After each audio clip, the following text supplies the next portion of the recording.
末日降临，洪水来袭，城市变成了一片汪洋，无数人死于非命。我重生回到了末日来临的3天前。上一世，我被最信赖的2个朋友嘎掉，生命在巨大的痛苦中一点点流逝。弥留之际，我听到这对兄妹的声音：“哥，今天我们有肉吃了。”好在空间也随着我一起穿越回来了，要不是有这个空间，或许都活不过末世的第1年。这一世都要看看没了我的空间，你们还能活多久？虽然很想立刻去找2人报仇，但现在更重要的是去囤生存物资。天灾还有3天就要到了，要准备的东西有很多。至于那兄妹2人，就让他们在即将到来的末世里苦苦挣扎。那比干脆的嘎他们有趣多了。看了下自己余额还有100万，随即便来到了最大的农贸批发市场。在天灾中，哪怕你什么都没有，但只要有足够的米和水，就能一直活下去。一顿忙活下来，空荡荡的空间内已经塞满了各种生存必要的物资。随后又来到了酒店里，将肚子都填饱，又打包了各种美食放到空间里。因为空间里的时间是静止的，不会存在食物过期的问题，所以我也不能在空间里待超过1小时的时间，超过的话会被空间强行剔除。折腾了1天的我累得不行，终于有时间休息一下。这时手机收到了一条消息：楠，我搬到了婴儿的对门，以后咱们就是邻居了。诚挚邀请你明晚来801做客，我烧几个菜庆祝一下。白文斌就是上一世嘎掉我的兄妹，直接删除好友，然后拉黑。你们都把我杀了，还请我去吃乔迁饭，脸呢？狗东西，早晚吃你的断头饭。等了好久也不见安南回复，发现自己已经被删除了好友，于是赶紧给表妹打电话。婴儿，安南把我拉黑了，你打听一下怎么回事？拉黑？为什么呀？不知道，所以让你帮我问问嘛。好，我知道了。这个安南真讨厌，不就是家里有几个臭钱，赚什么呀？长得漂亮是不假，但那冷冰冰的样子哪里好看了？想是这么想，但钱婴儿还是老老实实的拿起手机给安南发了信息：亲爱的楠，你在做什么呀？看来是帮姓白的打探消息来了，真是兄妹情深啊！我毫不客气的把他也拽进黑名单。还亲爱的，恶不恶心？把兄妹俩都拉进黑名单后，感觉手机都干净了不少，懒得在他们身上浪费时间，好戏在后面呢。忙了一天，躺在了久违又舒适的床上，构思起明天的安排。最重要的还是安全问题。末日一旦降临，既要承受天灾的危险，还要防范疯狂的同类。那些平日里和和气气的邻居，随着生存物资的日渐贫瘠，渐渐被激发出人性中的恶，弱小的只能被欺辱。第2天，找了家做高利贷的公司，贷了300万，我声称借1周可以直接打给他们600万的欠条，反正末日了不用还钱。对方负责人眼睛都亮了，压了安南的房本，爽快的打了款，然后找了家装修公司订了防爆玻璃和防爆装甲门。这一世谁也别想闯进我家。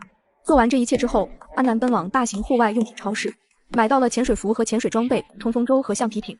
钱婴儿在发现自己也被拉黑之后，于是急忙到楼上去找到安南。楠，你怎么把我和表哥拉黑了？想拉就拉，你有意见？楠，我们之间是不是有什么误会？你是不是嫌我表哥太烦了？他太丑了，我不喜欢跟丑八怪走得太近。还有你也很丑。第2天，窗外已经下起了小雨，上一世就是从今天开始下的雨，殊不知这场小雨就会转变成特大暴雨，席卷全球，成为末日的开端。趁着雨量不大的时候，我打算去囤点药品和武器。正所谓邻居囤粮我囤枪，邻居就是我粮仓。虽然买不到枪支，但是电锯却是能合法购买到威力最大的武器，还买了些扳手、改锥等一些工具，收入空间。来到药店，我买了些退烧药、消炎药、碘伏等日常必备药品，趁着没人注意的时候一并收进了空间。忙活完这些，我打算回家，刚走到楼下，就看见白文斌站在单元门口。碰见他了，真晦气。楠，为什么突然把我拉黑了？婴儿说你骂我们是丑八怪，咱们之间一定有什么误会。没有误会，我就是单纯的觉得你们丑。楠，我真的很喜欢你，希望你给我个机会，哪怕只是做朋友。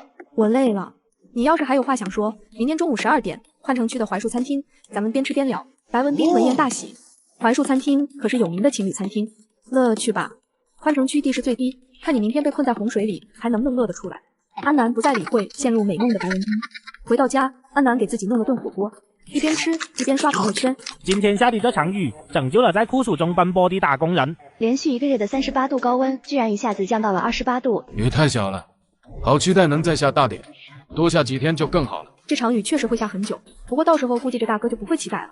转眼间就来到第2天，之前淅淅沥沥的小雨已经停了，此时已经黑云压城，城市瞬间陷入一片黑暗。来了，跟上一世一模一样，先是漆黑一片，再过一会暴雨就会降临，逐渐淹没城市。宽城区槐树餐厅，白文斌得意洋洋地等待着安南的到来。拉黑我没关系，等吃完这顿饭还不是要加回来，等下就把这东西倒进他的饮品里。白文斌美滋滋地畅想起来。闪电划过，惊雷乍起，瓢泼大雨倾盆而下，天仿佛被撕裂了个口子。白文斌吓了一跳，怎么突然下这么大的雨？已经到了约定的时间，安南没出现。白文斌的心里人情不安，为了自己的计划能够成功，他只能耐心的等。不知不觉已经过去了1个小时，餐厅里突然发生了一阵骚动，白文斌心里一惊，看向窗外，只见马路上的积水已经没过了行人的腰，一些小型车辆甚至已经飘了起来。来到餐厅外，看着马路上乱成一团，这才知道自己被耍了，脚下一滑，跌入水中。而此刻的安南正在家里看着电视剧，吃着热气腾腾的大餐。灵光一闪，有了一个新的主意。江北区地势较高的地方有一个新建的商场，开业时间刚好是明天。现在商品应该都已经全部上架了，今晚可以过去零元购了。资本家的羊毛不薅白不薅，与其泡烂在水里，还不如便宜自己。另一边的白文斌在水里扑腾了好大一会儿，恰巧一个皮艇从白文斌眼前路过。大哥救救我，带我一程。不行啊，老弟，再加一个人太沉了，我划不动啊。给你1000块。不是钱的事，主要我看你长得跟我有缘，老弟你能明白吗？一边说一边利索地掏出收款码。回到家，钱英儿看到白文斌狼狈的样子，皱起了眉头。文斌哥，你没事吧？这个贱人居然放我鸽子！既然他这么不识好歹，我们就给他点厉害瞧瞧。你想怎么做？他不是清高吗？那就找2个混混陪他好好玩玩。白文斌听到这，露出了一个恶毒的笑容。时间来到了半夜12点，安南驾驶着冲锋舟准时出发。暴雨已经淹没了一层，原本半小时的路程，安南开了1个多小时才抵达新商场。因为这边的地势高的原因，水才淹到大腿。他从空间里掏出破窗器，成功进入内部。突然，商场的报警系统响了起来，末日降临，洪水来袭。城市变成了一片汪洋，无数人死于非命。随着砰的一声，商场的电力和监控系统瞬间瘫痪，跟他料想的一样，商场里的商品已经全部上架了。大手一挥，就把商场里有用的东西全部吸入空间里。最后来到商场老板的私人办公室，2个保险柜呈现在眼前，保险柜里肯定装着好东西。安南上前把保险柜打开一看，一把乌兹冲锋枪。大老板，你真行啊！这得多没安全感，办公室里都要藏枪。安南一边咂舌，一边把这枪和半箱子的子弹都收进空间。感谢大佬的馈赠，收到了冲锋枪的安南顿感如虎添翼。另一个保险柜里装的都是翡翠、黄金，也一并收入空间。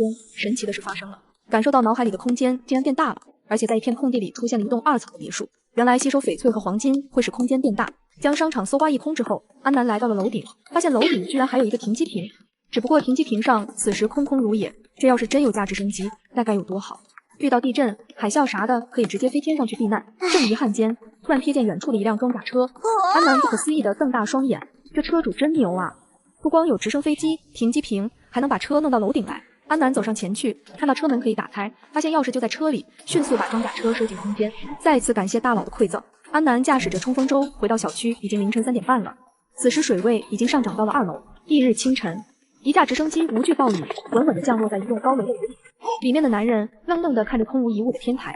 车呢？进入商场，震惊地发现眼前一片空荡荡。商场里的东西呢？心里顿时涌起不好的预感。来到办公室，呆呆地看着空无一物的箱子。过了好一会儿，才回过神来。老板，你要的东西不见了，还有楼顶的装甲车也不见了。什么意思？就是所有的东西都不见了，整个商场都空了。整座城市都被水淹了，出行只能靠小船。谁这么大能力，一夜之间搬空了整个商场？好的，老板。枫林一景小区，安南醒来的时候已经是中午了。每一栋楼里都上演着2楼的住户们求助楼上的场景。各位邻居帮帮忙，借我们个落脚的地方吧。看到2楼住户的窘境，3楼的住户也紧张起来，不住的祈祷：这雨可快停吧，千万不要漫到我家来。不过现实会让他们失望。安南记得上一世一直淹到了6楼，雨才停下来。几天下来，水位已达9米，积水淹没了3楼。救援队恰巧路过这里。小伙子，这雨什么时候能停啊？不会淹到我家来吧？我看网上说全世界都在下暴雨，是不是末日来了？你有没有什么官方的消息？能不能送点吃的？我家的食物快要吃光了。先给我家送，我家孩子每天都需要喝新鲜的牛奶。还有我家老人不吃大米，你给我送点粗粮过来。外面到底什么情况？你有没有多余的皮划艇？分给我们几条。一群人七嘴八舌的越说越激动。我真的不知道，雨下得太突然，我们单位也被水淹了，我老婆被水冲走了，也都还没找到。我们每天在外面救人，好几天没睡觉了。众人听后沉默下来，一股紧张压抑的气氛四散开来。末日降临，洪水来袭，城市变成了一片汪洋，无数人死于非命。又过了2天，积水已经淹到了5楼，小日子已经被海水倒灌，彻底沉没。顽强的电力系统终于再也坚持不住，防空警报突然响起，仿佛城市最后的悲鸣。开始了末世新纪元。此后，蔚蓝星将陷入最混乱的时代。钱婴儿、白文斌兄妹俩把所有的食物整合到一起，发现只剩1碗米和2袋方便面了。文斌哥，这样下去我们坚持不了几天了。要不去找安南帮忙？他喜欢研究美食，家里向来都有很多存粮。可是他之前那么对你，就算他对我有什么意见，好歹相识一场，总不至于在这种时候见死不救吧？你说的对，而且积水再涨下去就快到我们楼层了，咱不如直接住进他家，14楼多安全。两人商议后，便上楼来到了安南家门口。楠楠，我是婴儿。刚打开门，钱婴儿和白文斌看到安南手里的冻鱼后，心里一紧。楠楠，你这是正在做饭吗？二人开心不已。果然，他这种美食爱好者家里多的是存粮。楠楠，我们家断粮了，想来跟你借点吃的。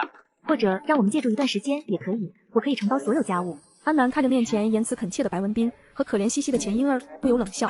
上一世你们嘎我的时候，可不是这样的表情。你们想住进来吗？但是你们得交点租金。两人一愣，相识一场，救个急，还要收费。家里条件那么好，怎么还做捞女？我们手里没有现金，你说个价，等网络信号恢复了，我立刻给你转账。那不行，万一你们赖账怎么办？怎么会呢？我们这么多年同学了，你还不相信我吗？不过我家吃的也不多了，你们非要借宿，就得交点粮食。楠楠，我们没有粮食了，要是有东西吃，怎么还会来找你帮忙？你们有啊，每人让我搭一只手，我就让你们进来。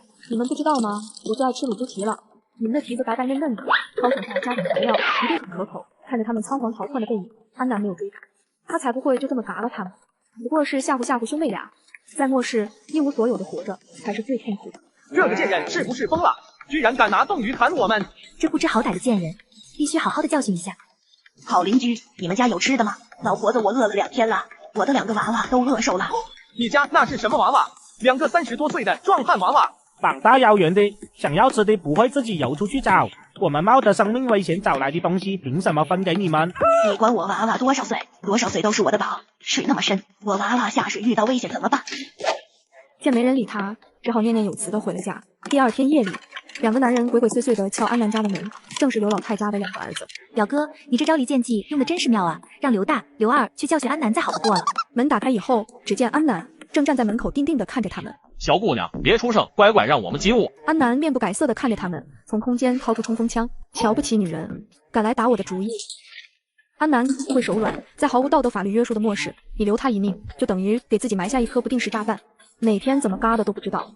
于是干脆利落的解决了他们。窝在楼道里的低楼层住户看到这一幕后都被吓得不轻，但是也给他们打开了新思路。非常时期，丢门撬锁也是条生路啊。末日降临，洪水来袭，城市变成了一片汪洋，无数人死于非命。刘家兄弟被打掉以后，他家只剩一个孤寡老太太，众人商量一番，就打上了刘老太的主意。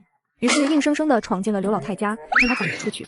社会秩序开始逐渐的紊乱，安南打算出去寻找些翡翠来提升空间的容量。空间里的食物足够他吃一辈子了，既然空间能升级，当然要把它升到最高级。总觉得这空间的妙用还有待开发。上一世纪的宽城区那边举办了一个赌石大会，暴雨来临的时候，活动还没有结束。那些翡翠原石肯定还有很多在广场没被买走。到达目的地后，穿戴好潜水装备下水，来到了赌石广场。安南平时对翡翠没什么研究，于是就把全部的原石直接收进空间。内部翡翠成色好的，空间会扩大很多；成色不好的，空间变化就很小。吸收完这些原石之后，空间的面积变得越来越大，小别墅已经变成了豪华庄园。安南下水久了也有些脱力，回到船上休息一下，便准备去其他地方逛逛。就在这时，前方驶来2条冲锋舟，大概7、8个人的样子。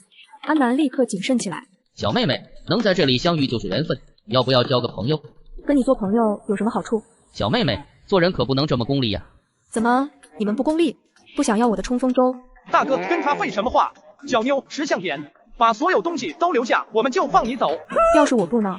那就把你的命也留下。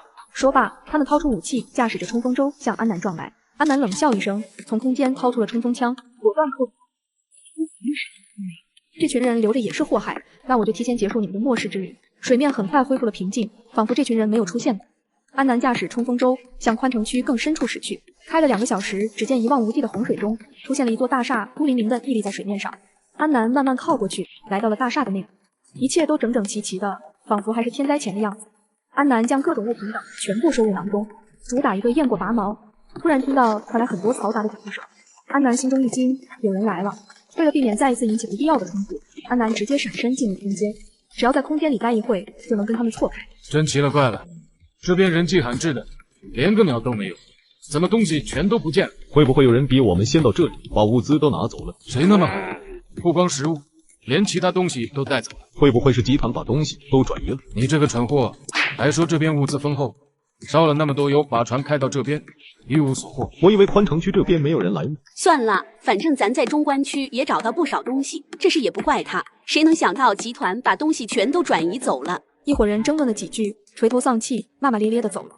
空间里的安南算的时间差不多了，准备出去看看，闪身出空间，看来人已经走了，这才放心的逛了起来。转眼间，大厦已经被扫荡一空。从大厦出来，驾驶着冲锋舟回家。不料刚前进没多久，突然看见前方有2只游在水里的羊。这地方怎么会有羊？他看着2只羊游泳的方向，突然眼前一亮。宽城区再往外就是城郊，那里有一座山。这座山是完全没有被开发过的野山，想必山上一定还有其他的动物。很快抵达城外的山上，来到山上，他才惊讶地发现这里居然有一群羊。安南惊喜不已，从空间掏出一把弓箭，准备抓羊。一顿忙活下来，天色已经暗了下来，当即决定今晚不回去了。从空间掏出装甲车，就打算从车里过夜了。末日降临，洪水来袭，城市变成了一片汪洋，无数人死于非命。这些羊处理完，已经是4天后了。于是第4天下午，安南决定回家。在回去的路上，看着人们利用各种水上交通工具在寻找物资，有2拨人为了争夺水上漂浮的食品还吵了起来。这是我先看到的。这是你先看到的又能怎样？先到先得的道理不懂吗？你是不是故意找事？小心我收拾你！那我就先收拾了你。随后2拨人便打了起来。这种事情在末世会越来越常见的，越往后会愈演愈烈。安南回到家里，突然听到楼梯间突然传来一阵敲盆的声音。邻居们开会，1302集合。安南想了想，没有出门。1302的孙鹏组织楼里的人开会，讨论生存的出路。除了14楼的安南和15楼的赵平安母子，人都到齐了。今天再不吃东西，我们真的要饿死了。哪还有东西啊？水面上的那些写字楼都已经被搜空了。我家的皮带都已经被吃光了。孙鹏先是默不作声地看着人们讨论，等人群安静下来，他才开始说话。你们发没发现，15楼和14楼几乎没出去寻找过食物？14楼的安南就出来过1次，15楼的母子更是1次都没有出过门。他们家里的存粮一定非常多，多到不用出门找。他们太过分了，我们都要饿死了。他们家里还有很多食物。我们应该去找他们分物资，都是邻居，怎么能这么自私的独享食物呢？但是14楼是那个女魔头啊。说到这里，人群安静了片刻，大家不约而同地想起了被嘎掉的刘家兄弟。要不我们先去15楼看看吧。柿子当然要捡软的捏。孙鹏最先走到1501门前，一副彬彬有礼的样子敲门。你好，赵平安在家吗？我是咱们单元的单元长，想找你谈谈。不好意思，不方便开门，有什么事你就直接说吧。是这样的，邻居们家里都没有食物了，想来给你借点粮食。抱歉，我帮不了你们，我家吃的也不多了。身为末日迷的赵平安，深谙末世生存法则，圣母不得善终，所以他压根没打算把自己的粮食拿出来分享。你骗人，你们母子就没出过门，家里一定有很多吃的。对呀，有吃的藏着掖着做什么？拿出来大家一起分享啊！你们娘俩好恶毒，想眼睁睁看着我们全部饿死。众人越说越起劲，有的人情绪激动，直接冲到前头，大力踹门。999，救命！快来救我！门上通电了。白文斌见状，赶紧用手里的木质拖把棍将人拨开。剩下的众人一时间都不敢再上前。这时有2个人上前，手里拿着绝缘斧子，叮叮当当的砸了起来。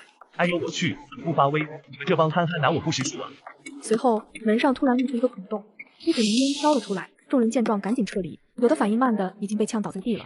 安南躺在床上，听着外面的热闹，楼道里又是喊电门的，又是喊毒烟的，他在家里也明白了个大概，不禁感叹这家伙还真是个人才。碰了一鼻子灰的邻居们又重新回到了孙鹏家，屋子里的气氛十分压抑。躲在角落里的钱婴儿眼底闪过一丝狠辣，突然说道：邻居们，要不我们去14楼找安南吧。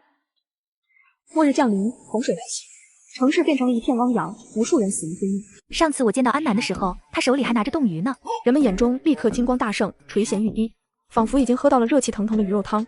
他说的对，我们去14楼。去14楼吃鱼肉。人群沸腾起来，一时间众人谁也不愿意往前走，打不阵。一群人喊了半天口号，硬是没走出孙鹏的家门。14楼还是要去的，再找不到食物，我们全都要饿死。但今天大家确实都辛苦了，很多人都受了伤，我们先回家休息，好好养精蓄锐。我制定一个方案出来，让咱谁也不吃亏。明天早上大家再一起去14楼分粮。众人闻言纷纷同意。当夜，安南听到门外有窸窸窣窣的声音，顿时眉头一紧，又有不长眼的跑来溜门撬锁了。他迅速打开门，外面没有人，只有一个纸条落了下来：明早全员上门抢粮。安南看着字条，突然有一种莫名的熟悉感，顿时眼前一亮，这是上一世给他传信的那个人。那时候我也收到过一张这样的字条，当时纸条上写着提防2兄妹，只是不知道这个人是谁，这一世居然又来提醒他。有了之前的经验，这一次他重视起来，匹夫无罪，怀璧其罪。这一天早晚会来的。第2天清晨，楼里的众人早早的聚在了孙鹏家。邻居们，昨晚我研究出了一套方案，供大家参考。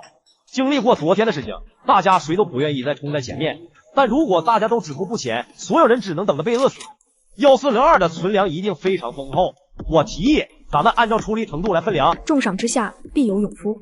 众人闻言纷纷同意。孙队长的计划很合理，我愿意打头阵，冲进140号。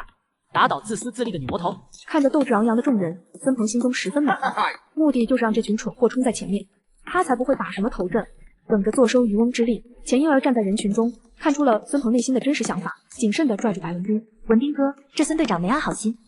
咱们就躲在最后，直接等着分物资。随即一群人冲到14楼，来到安南的家门口。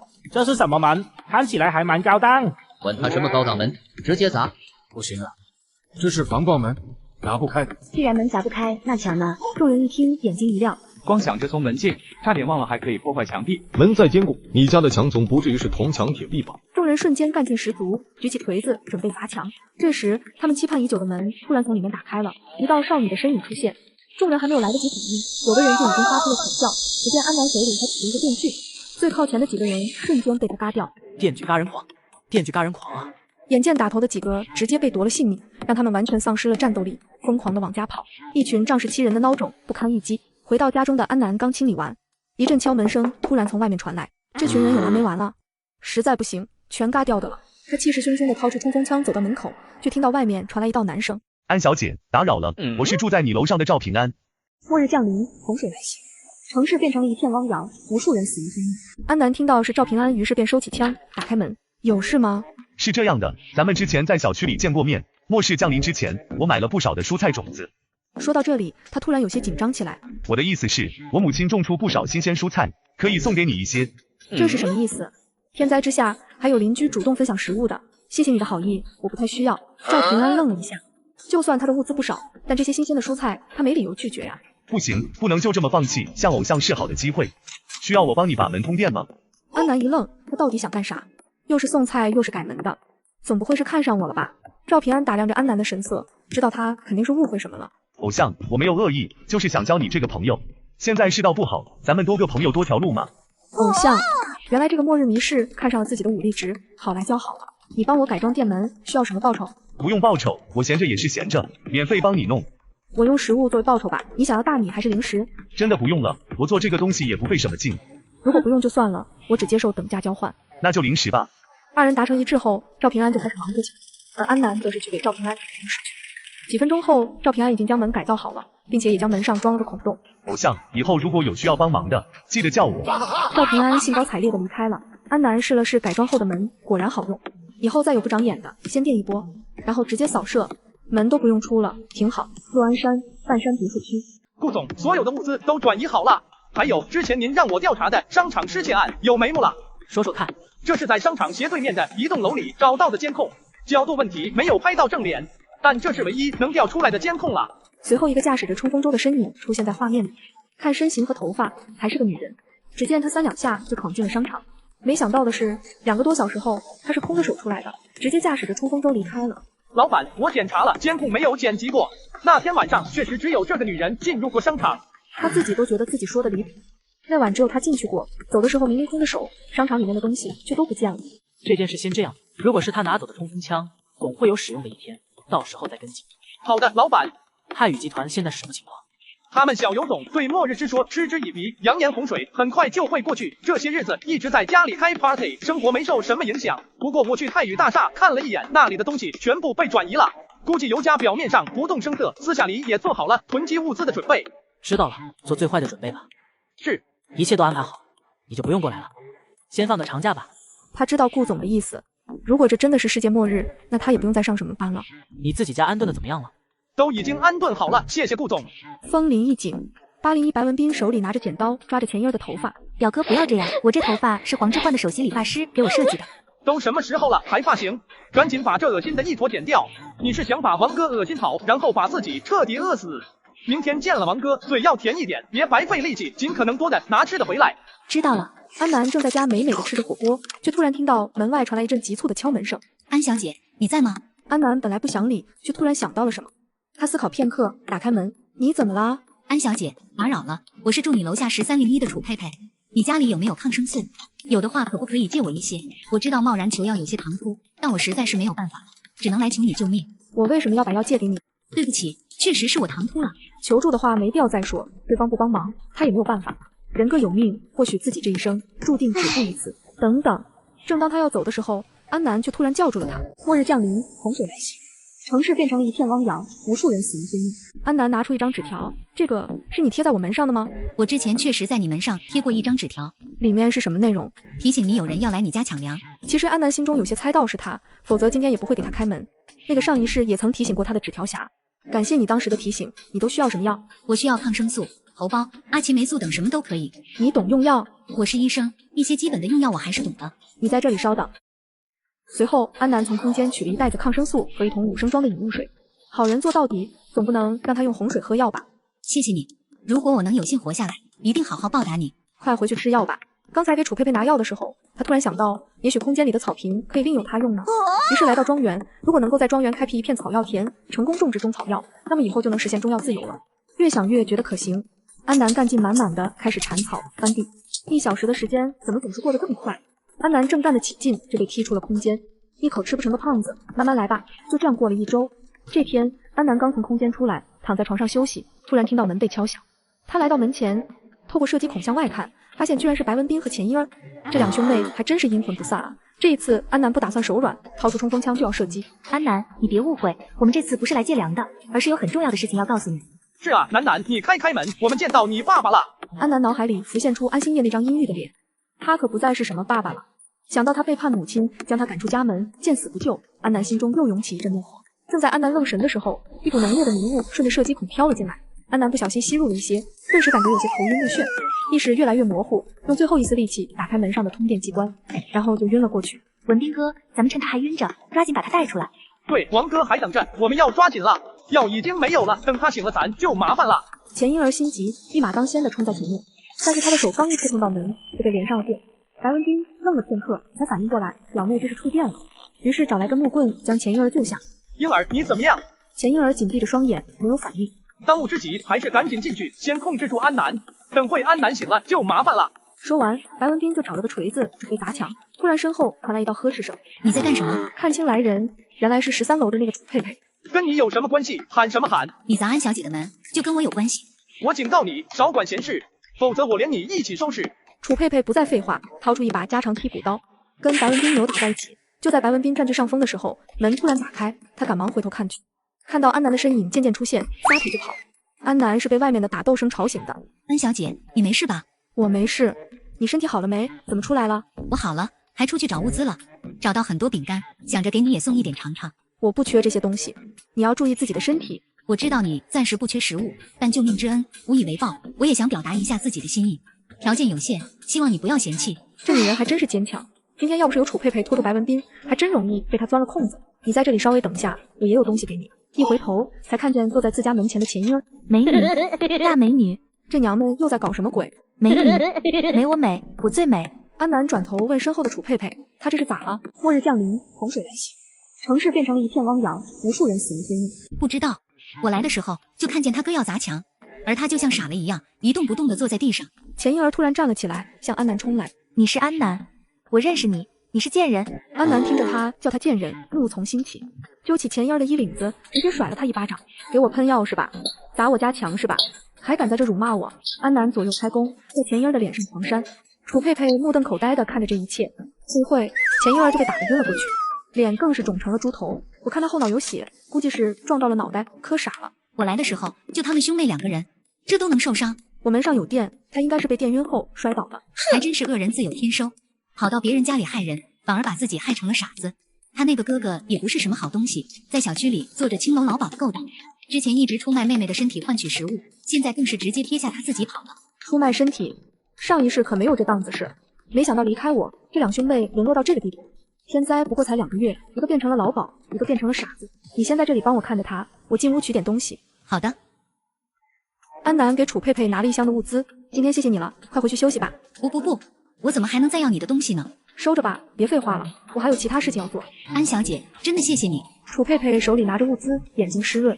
安南薅着钱婴的头发，打算把人给白文斌送回去。他记得上一世兄妹俩是一起住在802的。白文斌，开门，你把妹妹落在我家了。见没人回应，安南不再废话，直接将门踹开。白文斌趴在床边，听着外面的声音，瑟瑟发抖。白文斌在哪呢？别躲了，出来吧，不想看看你妹妹怎么样了吗？完了，什么都完了。很快，安南来到了卧室里面。白文斌，找到你的腰。白文斌这一瞬间只觉得魂儿都吓没了。安南将他一把薅起来，二话不说就在他的脸上狂扇。安南扇了他30几个巴掌，看他的脸也肿成了猪头，才满意的停手。把兄妹俩摆在一起，一对红猪不分你我，然后在他们的家里扫荡，全部收缴，半点东西都不给骗子兄妹留，主打一个家徒四壁，然后大摇大摆的离开。过了半晌，白文斌醒了过来，查看钱英的情况。英儿，安南走了，你醒醒。帅哥，帅哥你好。英儿，你清醒点，安南已经走了。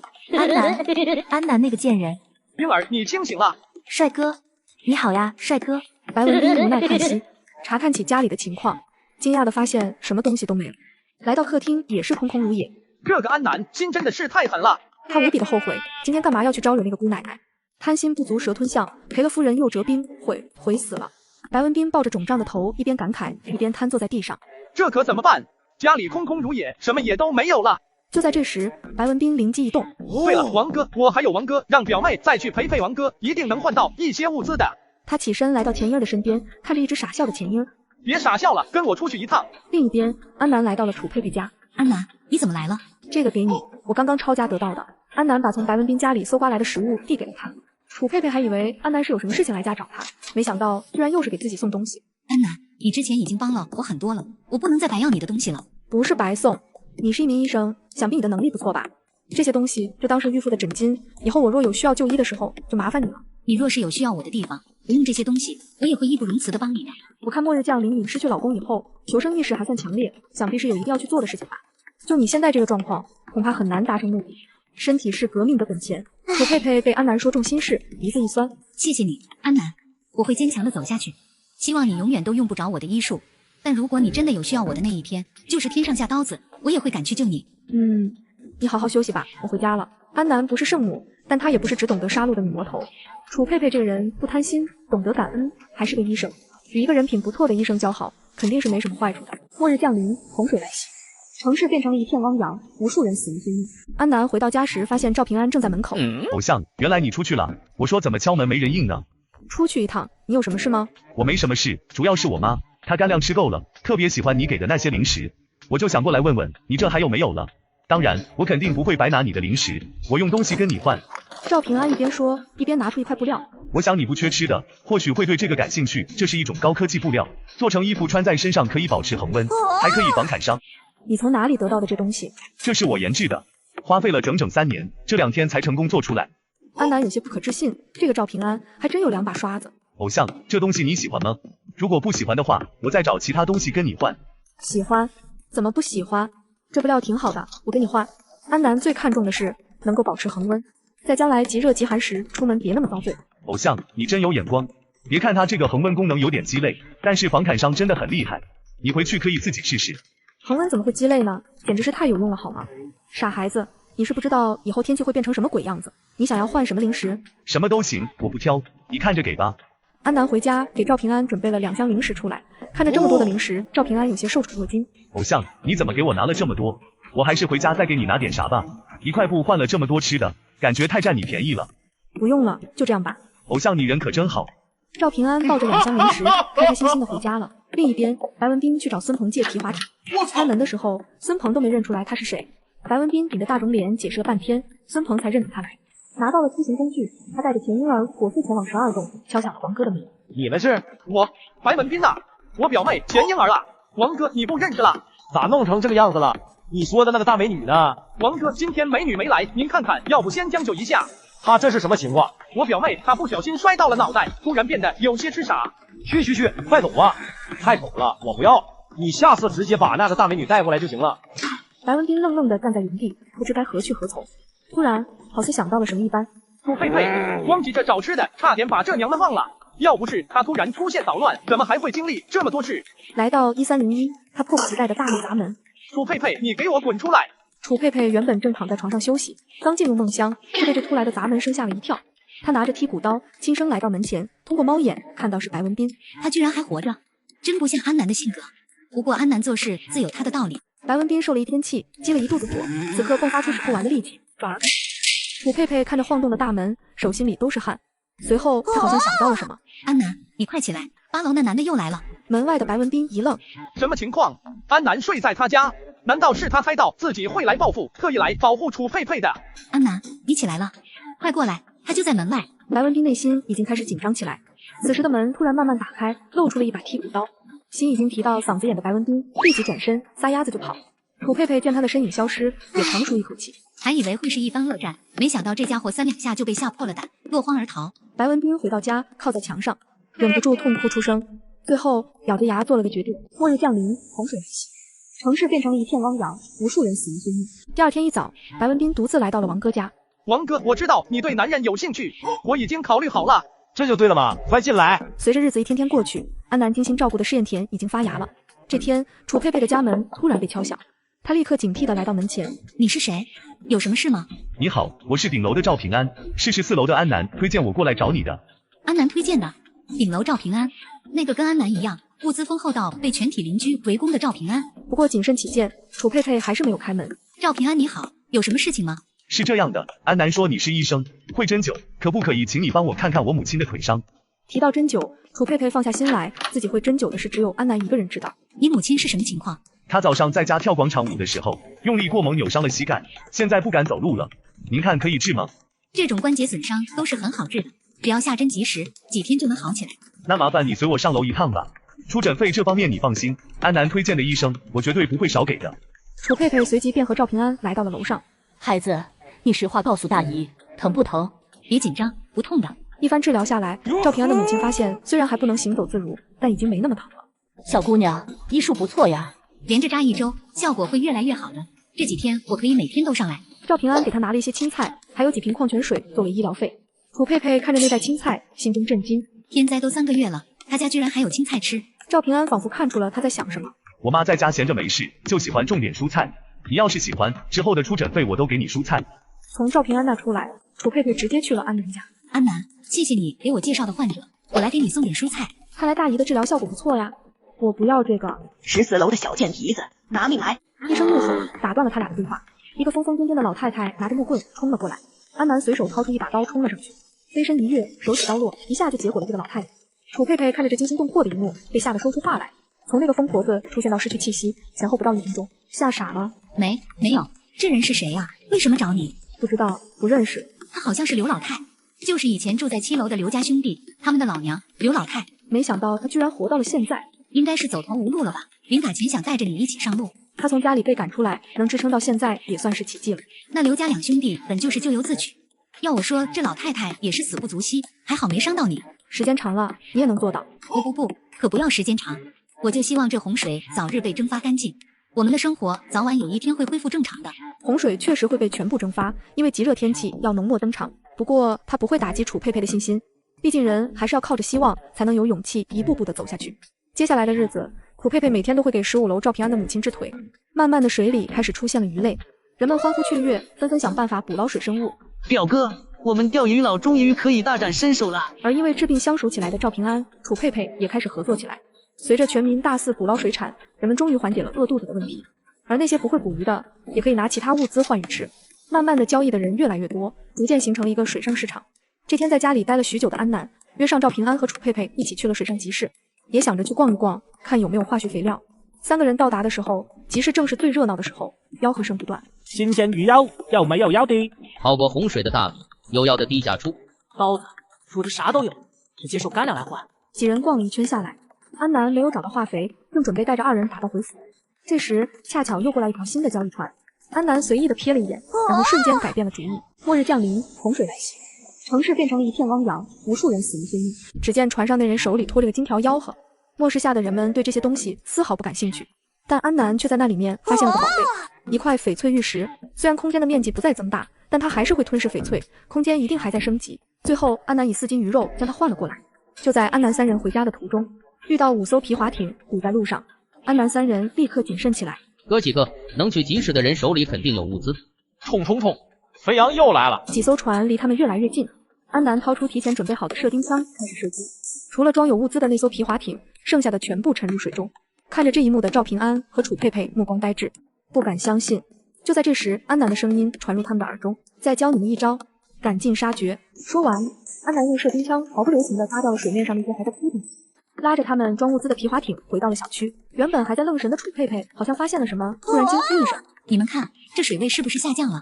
上一世积水是在天灾降临后快4个月才彻底消散的。而此时已经过去3个多月了，这时候的水位确实是应该开始下降的。水位确实下降了，楚佩佩和赵平安两人都很兴奋。你们说天灾是不是终于要结束了？天灾结没结束我不知道，但你还是赶紧清醒点，咱们是进小区了，不是到家了。此时小区里的人们正虎视眈眈地盯着他们，看着他们带了这么多的物资，眼中尽是贪婪。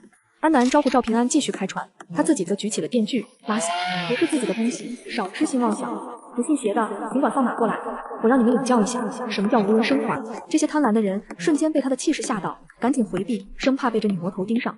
3人一起来到了安南家楼道里，将物资分配好。因为安南空间里啥也不缺，所以只拿了小船。看着楚佩佩的物资，安南突然想到了什么。今天我们带回这么多物资来，以后恐怕要不太平。如果你愿意的话，可以住到我家的隔壁，爹家的房子一直空着，有什么情况发生，好有个照应。真的可以吗？可是等他家房主人回来了，会不会告我私闯民宅呀？楚佩佩心中一直拥有着美好期盼，安南自然没法告诉他，天灾会一直持续，这家人也一直没有回来。没关系，你就住到洪水退去，他们真要是回来了，我帮你解释。谢谢你，安南。太好了，你住在14楼要安全多了，还得是我偶像，人美心又善。随后，安南用撬锁工具打开了隔壁的门，楚佩佩也将自己的东西搬了进去。安南回到家里，开始研究起空间，将集市上收来的翡翠收进空间，竟神奇地感受到空间给他带来的变化。我能瞬间移动了。于是安南开始尝试起来，可以通过意念控制从空间里出来的位置，这个位置就是进入空间前1米之内的任意位置，并且无视障碍物。原来这就是空间升级之后的作用。此刻的他对未来的生活又多了一分底气。第2天，安南找到了楚佩佩，佩佩姐，早上好啊。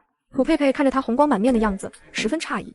早上好，安南，你今天看起来气色不错呀。哦，没什么，昨晚做了个春梦，今天格外神清气爽。你这是在说什么虎狼之词？你收拾好了吗？收拾好了，咱们喊着赵平安就出发吧。去集市上看看还有没有好东西。3个人来到船上，赵平安看着安南的神色有些奇怪。佩佩姐，你们昨晚背着我吃什么好吃的了？安南今天看起来心情很不错呀。大老爷们，不该问的少问。没事，我就是昨晚梦到家里出现了5位8块腹肌的帅哥。末日降临，洪水来袭，城市变成了一片汪洋，无数人死于非命。3个人很快再次到达了水上集市。这次安南的目标很明确，就是找翡翠。这条街的翡翠解救全包了，绕着市集行驶了一圈下来，没碰到一个有翡翠的。倒是赵平安和楚佩佩换到了不少东西。就在安南下意识地向四周查看时，却有了意外收获。一个蔬菜摊上赫然摆着2袋他昨天心心念念的化肥。兄弟，你这是在哪搞的新鲜蔬菜？林北市还有没被水淹的地方，你这些蔬菜都怎么卖啊？1斤蔬菜换3斤粗粮或者鱼肉8斤，这也太贵了。就是1斤蔬菜都填不饱肚子，却需要用那么多粮食和肉类来换。你好，我想换点蔬菜。这个化肥怎么换？化肥一共100斤，10斤鱼肉。至于蔬菜，你们想要换多少？听完报价，楚佩佩换了6斤蔬菜，安南则爽快地换了化肥。你家里还有化肥吗？便宜点我全都要啊。安南，你买这么多化肥做什么？我也在家里种菜呢。化肥我家倒是还有不少，可以再卖给你们1000斤，不过得等明天了。好，那咱们就明天交易。你这么多蔬菜都是在哪里种的呀？我家住山上，顺手就种了点蔬菜。山上，那很大概率是住在半山别墅区了。我也有一个问题，你为什么穿西装来卖菜？其实也没什么特殊的原因，作为集团的业务骨干，副总身边最得力的狗腿，我不助手。穿西装是对这份工作最起码的尊重，穿成这样也方便我随时以最饱满的状态面见我老板。安南和他的小伙伴们惊呆了，这是什么离谱的资本家？都天灾了，还要随时准备面见老板。哟，龙同安，你现在不光种地，还卖上菜了。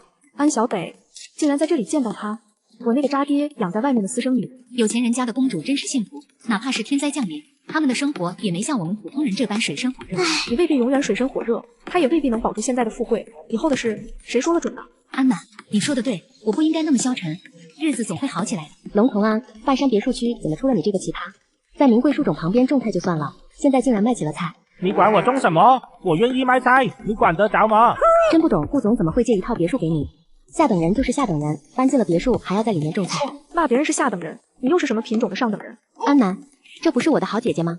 好久不见，你落魄了。谁是你姐姐？我是独生女，可没有什么姐姐妹妹的。我差点忘了，你是安心业在外面养的私生女，活了20多年，连自己亲爹都没见过几面的那女的。操，不就是你们家有几个臭钱吗？不过现在你的那些钱可都是我的了。现在父亲是要我，不要你。被一个垃圾当宝贝，有什么值得骄傲的吗？原来你也知道你用的都是我的钱。没事，不用谢，不过碎银几两，赏你见见世面。你们去，给我撕烂他的嘴。而此时，旁边的楚佩佩和赵平安掏出安南提前给他们的射钉枪，直接2枪就嘎掉了这2个保安。安小北见自己的2个保镖就这么轻易的被嘎掉，不由得浑身颤抖。安南，你欺负我，我要告诉爹爹，要不要解决了他？你说什么呢？你这个狠毒的女人，我可是他同父异母的妹妹。安南走上前去，抬手就是一巴掌。既然花着我的钱，见了我说话就要客气，这是我教你的规矩。不过你信不信，这钱你还没享受几天，以后就再也用不到了。安小北以为他是要嘎了自己，吓得裤子慢慢湿了。安南想的是天灾降临，一切财富都成了过眼云烟，他根本无福消受。回去给你那便宜爹带个话，今天我留你一命，也算还了他20年的养育之恩。从此以后，桥归桥，路归路，我安南永远瞧不起他。安小北松了一口气，驾船转身离去。美女，你叫安南是吧？我一见你气质就不一般，果然是女中豪杰。认识一下，我叫龙从安，明天还是这个时间，我准时把话费给你送来。就在这时，安南突然发现他手上还带了个翡翠扳指。末日降临，洪水来袭，城市变成了一片汪洋，无数人死于非命。你这扳指是翡翠的吧？这个卖不？这个不卖，这是我老板送我的，是我第一次完成工作任务的奖赏，对我有特殊的意义。20斤鱼肉，30斤鱼肉，50斤。安小姐，我要回家了，这个扳指真的不能卖，让我老板发现了不好。唉，三人也发动冲锋舟离开了。今天没有人来抢劫吗？让我瞅瞅，有没有哪个不要命的想来打个劫？昨天收缴的那一船物资是真香啊！你们黑吃黑上瘾了。兄弟们，早上那个运了一船破蔬菜的，还真的换了不少干粮和肉。妥了，偷割了他。俗话说，念念不忘，必有回响。只不过抢劫的对象不是他们。小白脸，穿个破西装，瞎掰什么？识相的赶紧把物资都交出来，我们还能大发慈悲的留你一命。你们有话好好说，我可以交一部分过路费，但把东西全给你们是不可能的。你们听没听见这小白脸说的？他说交一部分过路费。想得美，能全部都留下的东西，我们为什么只要一部分？别跟他废话，直接把他干掉，物资全部带走。龙从安知道大战在所难免，只好掏出武器准备应战。要不要帮忙？帮？不帮怎么行？他那还有我的1000斤化肥呢。三人掏出射钉枪，驾驶着冲锋舟冲了过去。一番射击下，几人全被嘎掉。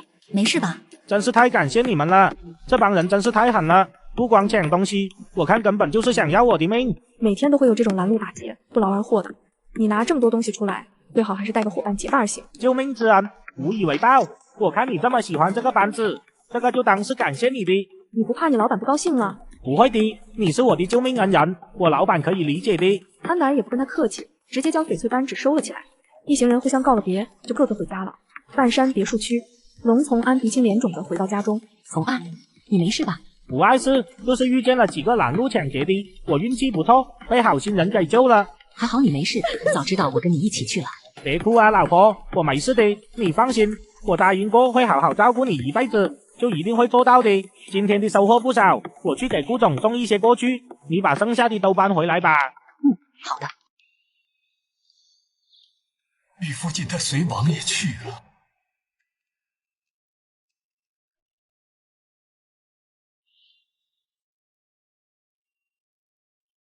龙从安站着等了一会，见他实在看得投入，只好出声打断。顾总，我来给您送点东西。你这是怎么了？顾总，我没事，就是出去卖菜，遇到了几个拦路打劫的。你在外面找了兼职做？不是的，顾总，是我老婆在家种了些蔬菜，我拿出去换点新鲜肉类和干粮，多存一点物资，心里踏实。这不，顺便给您也拿来点。不用给我，你自己留着吃。外面现在是什么情况？乱作一团了，跟咱洛阳山这边简直是两个世界，打劫杀人都成了平常事。今天要不是遇见了救命恩人，我就回不来了。救命恩人？对，那叫一个人美心善，在集市上就出言帮我解围，后来还从10几个劫匪手中把我给救了。说起来您有可能见过，他叫安南，以前也住半山别墅这边。安南？没听过。别墅区人多，他又已经搬走了，您不认识也正常。总之今天真是多亏他和他的朋友了。龙从安现在只要一提到安南，就是满脸的钦佩。对了，老板，您给我的那个扳指，我也送给安南小姐了，她就喜欢那玩意。给你了就是你了，不用跟我请示。你说的那个女人有这么厉害吗？您是不知道。龙从安绘声绘色地讲起了当时的情形。既然物资已经平安带回来了，回家安心养伤去。还有一部分物资没有置换完，我明天还要再出去一趟。我跟你一起去。龙从安受宠若惊，自以为在老板心中已经有了一定的地位了，还特意陪着他，怕他遇见危险。你不用多想，我只是在家待了3个多月，有些无聊，想出去透透气了。末日降临，洪水来袭，城市变成了一片汪洋，无数人死于非命。今天他们的交易地点约在了相对僻静的江北区。安南三人先行到达了约定地点，现在大多数的船只都集中在了中关区的水上集市，一些拦路抢劫的也都集中在了那边。因此，安南他们虽然拉了很多的鱼肉，但却并没遇到什么风波。安然，我来啦！这人还挺听劝，今天果然没有再独自出行，还带了个伴儿，精神状态不错呀。安南下意识看向他带来的同伴，五官轮廓深邃，鼻梁高挺，周身的气质如同一块磁铁，透着一种极致的勾人，口水不禁流了出来，还怪好看的。这时，那男人好似有所察觉一般，微微抬起了头，四目相对，安南顿时有些尴尬。多亏恩人救命及时，我现在啥事没有。这位是我的老板顾总，顾总，这位就是我的救命恩人安南小姐。男人走到船头，向安南缓缓伸出了手。顾之宇，安南，母胎单身20几年的安南，这还是头一次感受到了外貌的杀伤力。双方交换完物资，安南就匆匆离开了。天天种种失控的感觉，他很不喜欢。安然，你住在哪里呀？以后我们能不能有机会再见了？无妨，有缘自会相见。你说的对，那咱们就后会有期。希望你们往后一切顺利。你也是。顾总，我们接下来去哪？四处逛逛。好的，成家了的和没成家的就是不一样。我只想赶紧回家陪老婆孩子。顾总，孤家寡人的，出来了都不想回去。安南一行人在回家的路上，突然被几条皮划艇围了上来。你还以为满船都是物资，结果全都是化肥。哥，我想要那个女的，漂亮，旁边那女的也行。我喜欢那男的。少废话，立马滚开！一直默不作声的安南，今天不知怎么的，他心里一直有一股邪火，直接掏出电锯冲了上去，顿时响起一阵惨叫。楚佩佩和赵平安疑惑地看着他大杀四方的样子，不知道为什么，安南今天的打法十分激进。另一边的龙从安从远处看到了这一幕。顾总，被围攻的是安南小姐，我们快去帮忙吧。不用。顾之宇饶有兴味看着正在大杀四方的安南。短短几分钟，安南就干脆利落地解决了这群人。龙从安也驾船来到了这边。安然，你太厉害了！安南一见到他们，那种失控感又莫名的出现，赶忙道别，匆匆离去了。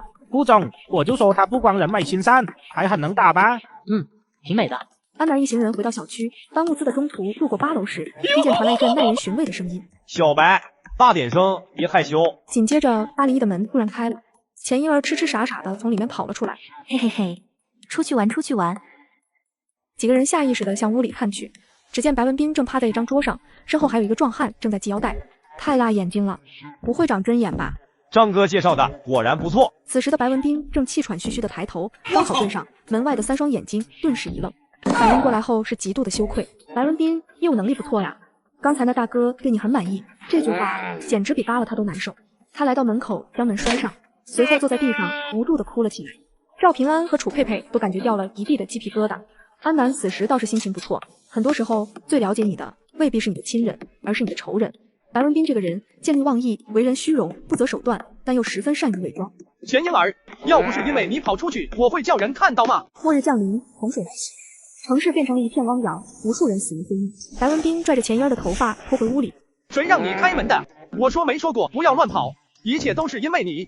雨点般的拳头毫不留情地落在他身上，仿佛3个多月以来积攒在心中的憋闷，终于在这一刻有了发泄口。接下来的日子里，众人都知道801的那个小白脸疯了，每天不是把男人带进家，就是暴打自己那个傻的妹妹。而安南则每天窝在家里做衣服，极热对他来说唯一有些不方便的就是出门。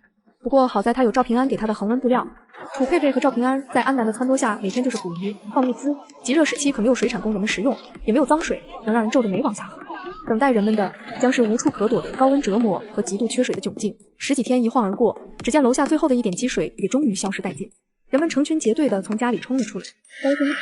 这简直是见证历史的时刻，天灾终于结束了，我们挺过来了。安南终于成功将衣服做了出来，触感柔软，舒适到好像什么都没穿一般。楚佩佩来到安南门口敲响了门。安南，天灾结束了，朝不保夕，食不果腹的日子终于过去了。楚佩佩眼里激动地泛着泪花，可她却不知道这一切只是一场空欢喜。此时赵平安也从楼上走了下来，但他并没有像楚佩佩那么兴奋，反而脸上有些忧心忡忡。你们觉不觉得这积水退得太快了？我总有一种不安的感觉。你个乌鸦嘴，不要乱说话。好，我不乱说了。我觉得赵平安说的有道理。哎呀，安南，你怎么也跟着他一起吓唬人？不是有句老话吗？大灾之后必有大疫。楚佩佩闻言突然一愣。是啊，洪水退去后，外面到处都是泡水4个月的垃圾，确实很容易发生瘟疫。所以最近我们先不要急着出门，以防感染上什么病菌，先在家里观望一阵子再说。其实所谓的大疫，不过是众说辞罢了。真正危险的是突然降临的高温。安南之所以吓唬楚佩佩，也是为了防止她不明不白地卡在外面，白文斌此时正在家里进行着他的日常健身，薅着秦燕的头发，用力的伸。刚听到外面的欢呼声，才终于放手。他跑到窗前一看，积水已经彻底消散了。终于熬到头了，不用再为了口吃的每日受辱了。我要继续回去赌博，勾搭白富美，走上人生巅峰。突然听见身后传来一阵响动，原本奄奄一息的钱婴儿突然开口：“表哥。”白文斌一愣，这还是自从他傻了以后第一次没傻笑着讲话。婴儿，表哥，我怎么全身都这么痛啊？婴儿，你恢复正常了，你感觉怎么样？不知道为什么浑身都痛，怎么回事？我明明记得我迷晕了安南那个贱人，想去撬他的门，然后钱婴儿痛苦地捂住脑袋。表哥，我怎么什么都想不起来了？想不起来就不要想了，你头受伤了，我刚刚才帮你治好。头受伤吗？你当时被安南家的门给电到了，倒地的时候磕到了后脑，变成了傻子。傻子？是的，最近发生了很多事，一时间跟你也说不明白。不过现在一切都苦尽甘来了，洪水已经没了。洪水没了吗？在钱婴儿的记忆里，自己刚刚还饱受饥饿，为了物资被变态张哥折磨，转眼间天灾已经结束了。表哥，我的身上咋这么多伤？最近都发生什么了？是安南给你揍的。又是安南。婴儿，你别冲动，我们不是安南的对手，你暂时不要去惹他了。现在天灾已经结束，等秩序恢复正常，我们直接去报叔叔。他嘎了那么多人，邻居们都看见了，保准叫他进去踩缝纫机。钱婴儿闻言认同的点了点头。这天安南刚走进厨房，就听外面传来了敲门声，真讨厌，总是在吃饭的时候有人来打扰。里面有人吗？安南是住在这里吧？安南通过猫眼看到门外是一张陌生的脸，穿着一身鼠鼠制服。鼠鼠吗？末日降临，极热来袭。你是安南吧？有人指控你故意嘎人，请你跟我走一趟，配合调查。此时已经有一些邻居被这声音吸引了过来。楚佩佩打开门，被这一幕吓了一跳。哟，这是有好心人报叔叔了，叔叔来收拾这个女魔头了。太好了，等她被叔叔带走，咱们正好进她房间看看，她到底存了多少物资。苍天有眼啊，终于有人能管管这个嚣张的女人了。她打了我家对门，我可以作证。早就看她不顺眼了，年纪轻轻的，凭什么有那么多物资？大家请先安静一下，不要影响我办案。安南女士，请你立刻开门，配合我调查。这天灾才刚结束，就有人报鼠鼠了。我数3个数，立刻离开我家门前，否则别怪我没给过你机会。语惊四座，在外面看热闹的邻居都惊呆了。安南，抗拒从严。3，请你不要做无谓的抵抗。2，请你立刻开门。1。随着安南话音落下，门上露出了一个射击孔，紧接着一枚钉子飞了出来，男人还来不及反应就没了气息。后面看热闹的人群大惊失色，全部一溜烟跑了。楚佩佩颤颤巍巍来到安南门前，安南，你闯大祸了，我给你做个科普吧。骑白马的不一定是王子，穿制服的也未必是叔叔。你是说他是假的？华国的鼠鼠办案时一般不会是一个人单独行动，至少是2人以上。而且这人磨蹭了半天，连证件都没有出示。楚佩佩听他说完，恍然大悟。安南，还得是你，要是我准被他给吓唬住，这要是真的跟他走了，指不定会发生什么可怕的事情呢。一直关注着14楼动静的孙鹏，此时在家气得拍桌子。这个可恶的安南，我堂弟就这么不明不白的被他打了。白文斌和钱婴儿刚从外面回来，正巧碰到邻居们在楼道里讨论。哎，今天14楼的那个安南又嘎人了。他今天嘎的人还不一般了，是个鼠鼠。钱婴儿闻言张大了嘴。鼠鼠，他这么大胆子？是啊，他连鼠鼠都敢动手，可见有多疯狂。这要是跟他有了仇怨，指不定下场得多惨呢。文斌哥，你说这个安南是不是疯了？连鼠鼠都敢动？怎么会突然有鼠鼠来找他呢？难道是他已经被人举报了？应该是这个贱人得罪了不少人，我看他是要倒大霉了。打了鼠鼠算是罪加一等。我看他这个态度，恐怕不会轻易就范，可别一发疯再牵连到咱们。要不咱出去躲躲吧？凭什么？我一定要亲眼看着他倒大霉。你等他被抓了再去看他笑话呗。现在听我的，我们先出去避避风头。要走你走，我肯定是不会走的，我一定要亲眼看着他被鼠鼠带走。那我可走了啊，你自己小心。你现在胆子怎么这么小了？安南就那么可怕？可怕，我可惹不起他。你要躲到哪里去？去我原来租的房子那，我这还有2把备份的钥匙。你都退租了，那里没有人住吗？我才刚搬走，天灾就来了，我先过去探探路。屋里有人的话我就回来，没人我就留在那。如果我没有回来，就辛苦你明天跑一趟，帮我把其他东西送过去。钱婴儿只好点头同意。第二天，安南来到窗前，看着天上太阳。今天下午极热降临，温度就会开始升起来。余光瞥到一个熟悉的身影，只见钱婴儿拽着行李箱正往小区门外走。什么情况？钱婴儿恢复智力了吗？而且看他的样子是要跑路，那可不行。本来是留着慢慢戏耍的，现在却想要逃离。那就送你上路吧。康旺小区，一辆黑色的越野车停了下来，从车上下来的人正是龙同安和顾之宇。顾总，辛苦您陪我绕到我家了。其实您在车里等着就行，我很快就取好东西下来。无妨，我运动一下。两个人到了屋子里没有人，但有明显被翻过的痕迹。顾总，您先在沙发上坐一会，我收拾完东西咱就走。动作快一点，我们早点回去。好的。老板，顾总，我收拾好了，咱们走吧。不急。顾之宇的眼睛一直盯着窗外，龙从安好奇地走了过来，只见小区大门那进来了一道熟悉的身影。末日降临，极热来袭。只见安南正灵巧地跟在一个拖行李箱的女人身后。安南小姐，她怎么会来我家小区？顾之宇没有说话，眼睛一直注视着，直到安南走了进了他们所在的这个单元。此时拖着行李箱的女人已经来到了龙从安的隔壁。表哥，开门，我到了。龙从安看了眼顾之宇的眼色，下意识地闭上嘴。这人干嘛去了？幸好给我留了把钥匙。哎，钥匙呢？怎么找不到呢？要是回去的时候安南已经被抓走了，我真的会生气。我被谁抓走？钱婴儿被这突来的声音吓了一跳。安南，你怎么会在这？你跟踪我？你说我被谁抓走？数数呗。你自己做了什么？自己不知道。既然我都要被抓走了，你跑什么？谁说我跑了？我是来给表哥送东西的。哦，那你表哥跑什么？我哥房子多，换着住，你管得着吗？你到底为什么会出现在这？是不是跟踪我？对呀，你有意见？你这个人怎么蛮不讲理？你把我虐待的浑身是伤，我都还没找你算账呢。谁说这是我做的？不是你还有谁？表哥都告诉我了，就是你，趁我失智欺负人。安南，你到底凭什么这么嚣张？现在天灾可是结束了，你要倒大霉了。哦，是吗？天灾的确结束了，官方还发了声明，说是会给这次洪涝的幸存者颁发补助金。真的吗？还发补助金？真的。而且官方说了，之前房屋被别人非法占用的，还可以讨要10倍租金和房屋损失费。恩人在胡说什么？官方怎么可能出这种离谱的声明？你802的房子就是被楼下的邻居霸占了吧？那你可要发财了。我之前突然跟你绝交，其实是因为嫉妒你。嫉妒我？你知道顾氏集团吧？他们集团的总裁喜欢你。喜欢我？隔壁屋里的龙从安张大了嘴。你喜欢外面那女的？顾之宇阴沉着脸没有说话。是啊，好像是你之前兼职做礼仪的时候，在什么会议上被他给相中了。那顾总才50多岁，知道你是我的同学，特意派助理来跟我父亲打听，据说想要风风光光把你娶进门做阔太太呢。钱婴儿听了安南的话，心里小鹿乱撞，幻想着自己嫁入豪门，享受美好世界呢。我以后可是要……这个世界确实会很美好，可惜你无法享受了。钱婴儿已经彻底失去了气息。其实未来的世界一点都不美好，天灾一个接着一个，对于他来说，这应该是一种解脱吧。刚才还阴沉着脸的顾之宇，此时却对安南产生了兴趣。真是个狠毒又有趣的女人，给别人勾勒出极度美好的未来，然后又将人渣你。老板，那你的好惨啊！可怜之人必有可恨之处。也是，我恩人那么人美心善的一个人，都要这么折磨他，说明他肯定是坏透了。安南来到屋内，环顾四周，这房子洪涝期间应该是被别人撬开过，大门有明显修缮的痕迹，地面和家具上都是灰尘，但卧室却收拾得很干净，想必白文斌昨天就是在这里睡的。安南发现桌上有一张纸条：婴儿，我出去办点事，晚上回来，你在这等我。这屋子家具齐全，门也被我修好了，很适合暂居。你听话，咱在这避一阵子，等安南被抓了再回去。到时候我陪你去探他的监。看来这兄妹俩都很爱做梦啊。安南在屋子里坐了一会，一直没有等到白文斌，看来他真的要到晚上才能回来了。不能再等了，再过1个多小时，温度就会从15度突然飙升到35度，并且持续升高上去。走在回去的路上，一辆黑色的越野车停到了安南的面前，来人正是龙从安。安然，咱们又见面了，你要去哪呀？我们可以载你一程。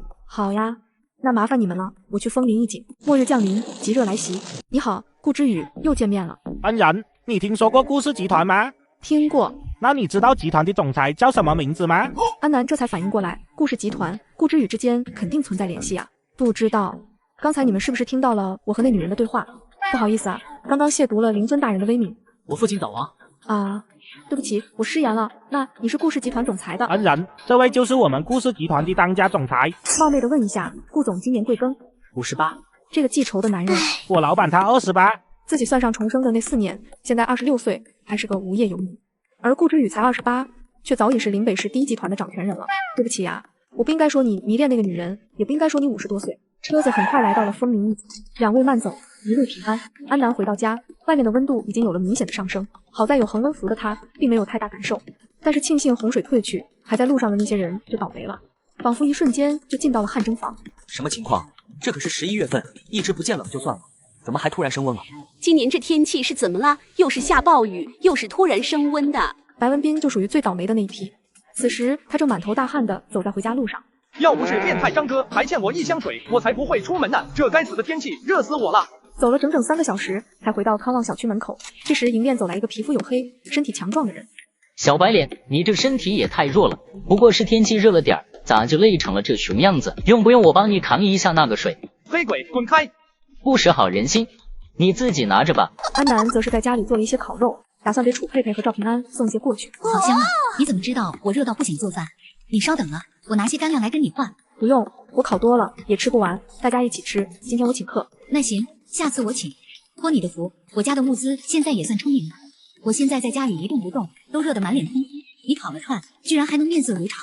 我家有发电机，开空调了。发电机我倒是有，居然没有空调。空调这东西很多人家都有，你在小区里找找，很容易找到的。可是温度应该不会一直这么高吧？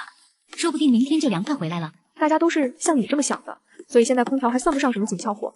但万一这高温像洪涝一样持续好几个月，那可就不好办了。其实极热何止持续几个月，那是整整2年的时间。安南也有意提示楚佩佩做好准备。好，一会儿我就去小区里逛一圈，找个空调回来安上。安南又来到楼上赵平安家。偶像，这烤串来得巧了，我妈正在那吐槽我煮的面条清汤寡水呢。我今天刚好想吃烧烤，寻思着给你们也送点尝尝。偶像，现在天气这么热，你在家里烤串没中暑吧？没有。那就好。今天这温度升得太突然了，还好我们都待在家里，不然很容易生病的。是很突然，跟那场暴雨似的，来势汹汹。安南有意往第一场天灾上引，这样也可以引起赵平安的重视。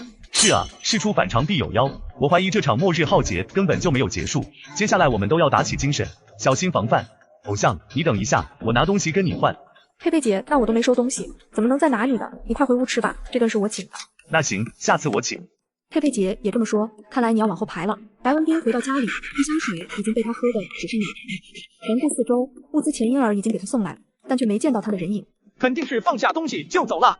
这个表妹真是不听劝，非要留在那边看安南的笑话。但愿她能得偿所愿吧，反正现在我是顾不上她了。看着外面的世界，安南若有所思，当即决定该出去搞点物资了。末日降临，极热来袭。等到夜晚，温度从42度降到了38度，安南开着装甲车，打算去零元购。一些敏感的人已经反应过来，这是新一轮的天灾。趁着晚上稍稍凉快一些，赶紧出来找东西。行驶了一段距离，就看到有人挥手求助。搭我一程吧，太热了，受不了了，帮帮我，年纪大了，走不动了。安南一律不理，直接开车绕了过去。有钱人没一个好东西，这么大的车让我坐一下怎么了？冷血无情的家伙，早晚刹车失灵，车毁人亡。不但骂我，还诅咒我的车。安南直接调转车头，朝那2个人撞了过去。本来你们可以多活一些时日的，但是惹到我头上，那我就提前结束你们的末世之旅吧。随后，安南开车来到了一个储油仓库，这里储存着上百桶的石油。趁着四下无人，安南直接将它们收入到空间。有了这些石油，这辈子都不用愁能源问题了。随后又来到了一个大型机械制造厂，把这几台挖掘机都收进空间。收获颇丰的安南打算收工回家，在路过一个加油站的时候，看到一群人正一桶桶的搬运石油。他们没有空间这个金手指，不但费时费力，也更加容易发生危险。难道是官方的人吗？要将这些燃油资源回收，好用来建设基地？不对呀，官方是到了极热中期才开始建设的基地，而且建设基地的时候还燃油紧缺，四处收购来着。难道是某个不知名大佬派来的？不管是谁，既然已经被别人占领了，为了不引起不必要的冲突，安南驾车离开了。到家已经是凌晨了，安南连忙上床补觉。第二天，楚佩佩找到安南，南，这才3天，温度就从15度变成50度了，太可怕了。我煮了绿豆汤，你喝点解解暑。极热已经降临，水资源将成为最稀缺的物资。安南庄园的别墅里有源源不断的饮用水，自然是不缺水的。但楚佩佩不同，她之前攒的那些水，喝一点少一点。我刚吃完饭，喝不下了，你留着喝吧。哎呀，这是解暑的饮品，跟饭能一样吗？真中暑了，可不是闹着玩的。楚佩佩直接将碗塞到安南手里。安南想了想，也没再推辞，把绿豆汤拿回屋，又拎了一桶水出来递给他。不用，就一点绿豆汤，我还给赵平安也留了呢，不需要给我东西。再说，你上次还请我吃烤串了。这个跟烤串不一样，现在天气这么热，解暑饮品太珍贵了。我懒得煮汤，这水就搁在你那，你煮了绿豆汤就分我1碗，你出豆子和燃料，我出水，很公平。楚佩佩这才收下，他心里知道安南这是在照顾自己，毕竟就现在的情况，水可比绿豆和燃料珍贵多了。安南看着他的表情，知道他又在感动了。这水要是给别人，别人早就兴高采烈的收下了，就算不给，还有人转着脑筋想要过来抢。而楚佩佩反倒是到手的东西都不想收，生怕占了别人的便宜。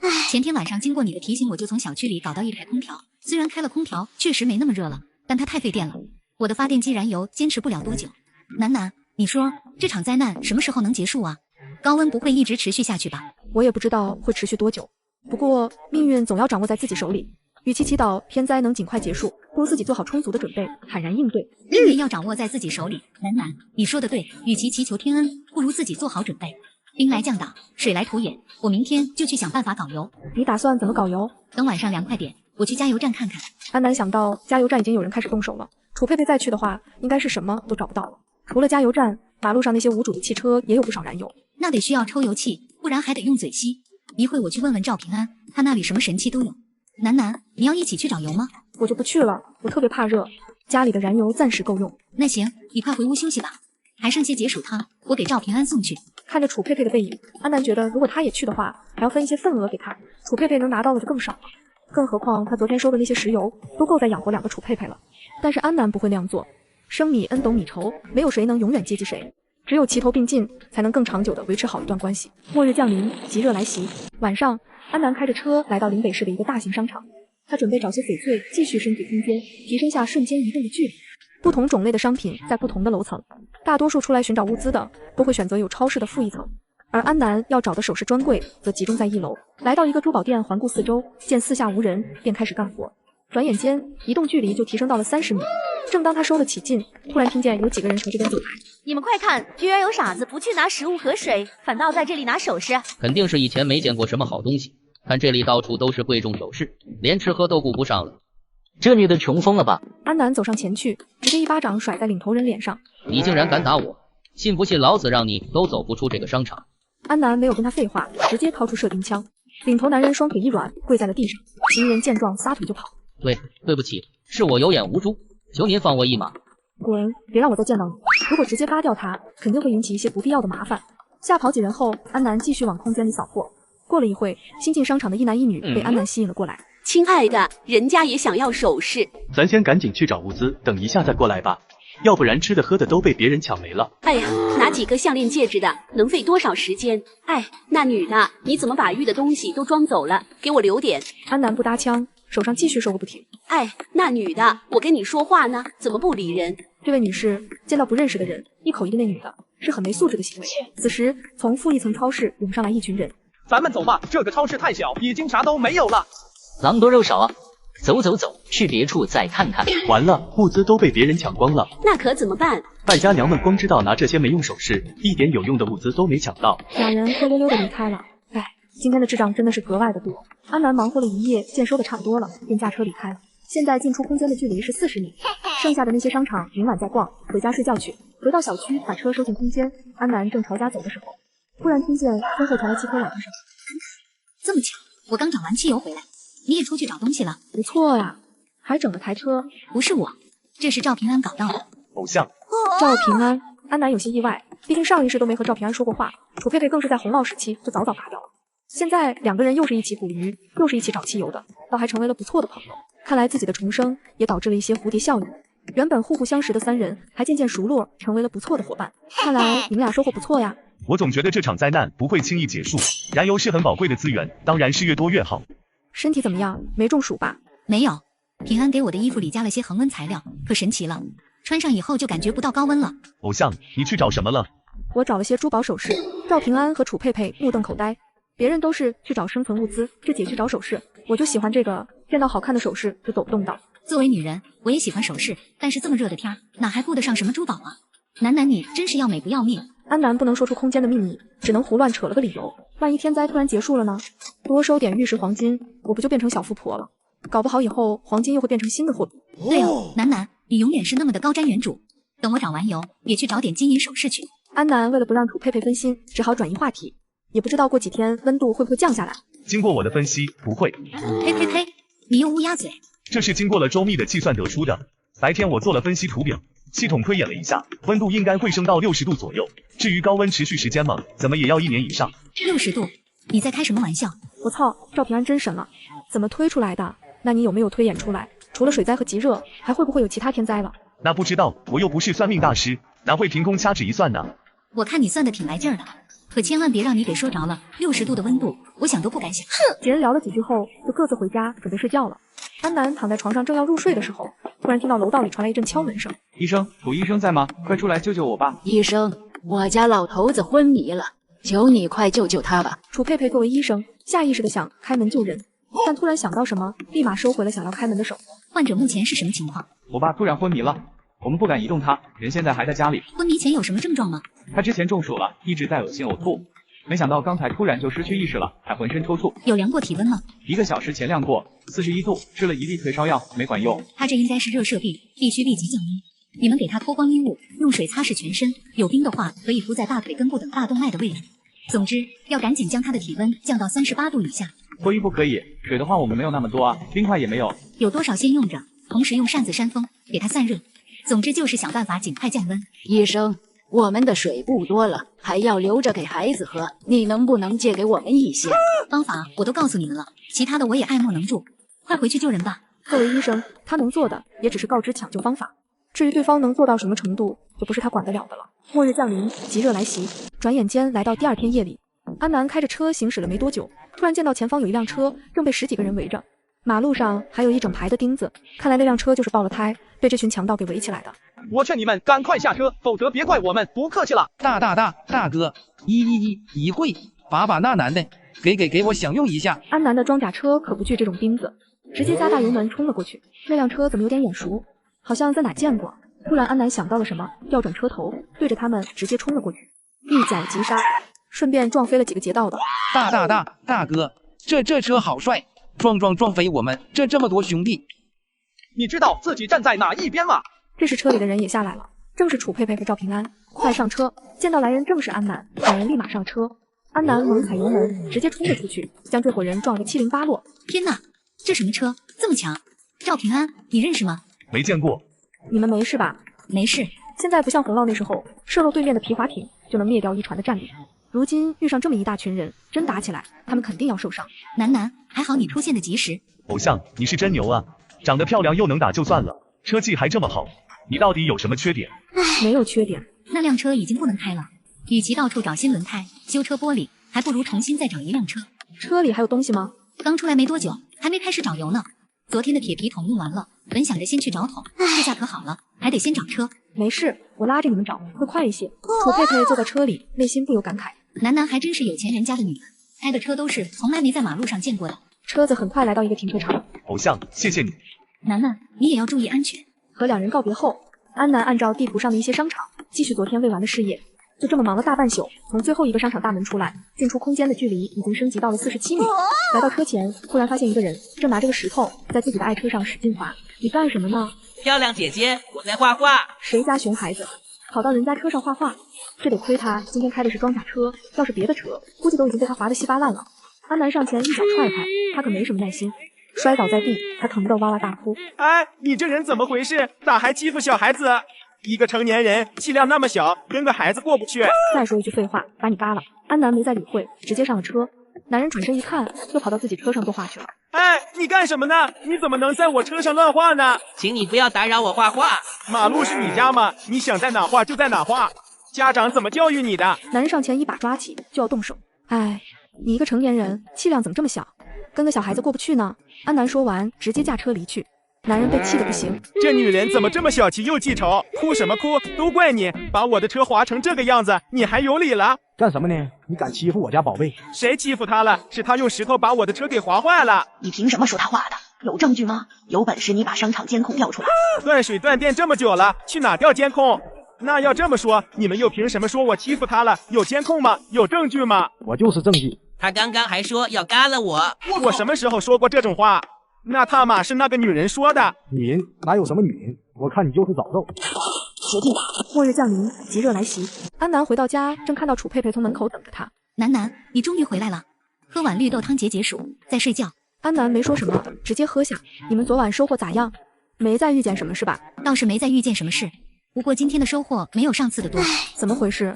出现了很多跟我们一样出来找油的人。看来他们也认识到燃油的重要性了。以后找油的人估计会越来越多，那我们可得加快效率了，注意存储安全。放心吧，我晓得轻重，所有燃油全是铁皮密封的，放在专门的备阴房间里，远离火源。对了，昨天有急火得热射病的过来敲门，说知道14楼有医生。怎么回事？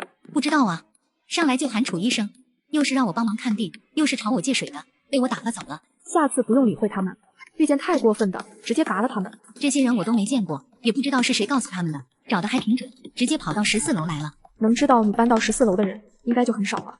那很有可能就是咱们楼栋的人，会不会是孙鹏？很有可能。他这么做的目的是什么？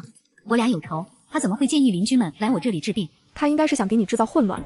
就现在这情况，热射病很难治，你若接诊，治不好一定会被找麻烦；若是不接诊，更会被其他人记恨。他害了我老公，我都还没有找他算账，他倒是一直没有忘记我。这人真是阴险狡诈，论心机论体力，我都不是他的对手。但我一定要想办法给我老公报仇。这人心思深沉，鬼得很，你要小心，不要着急轻敌。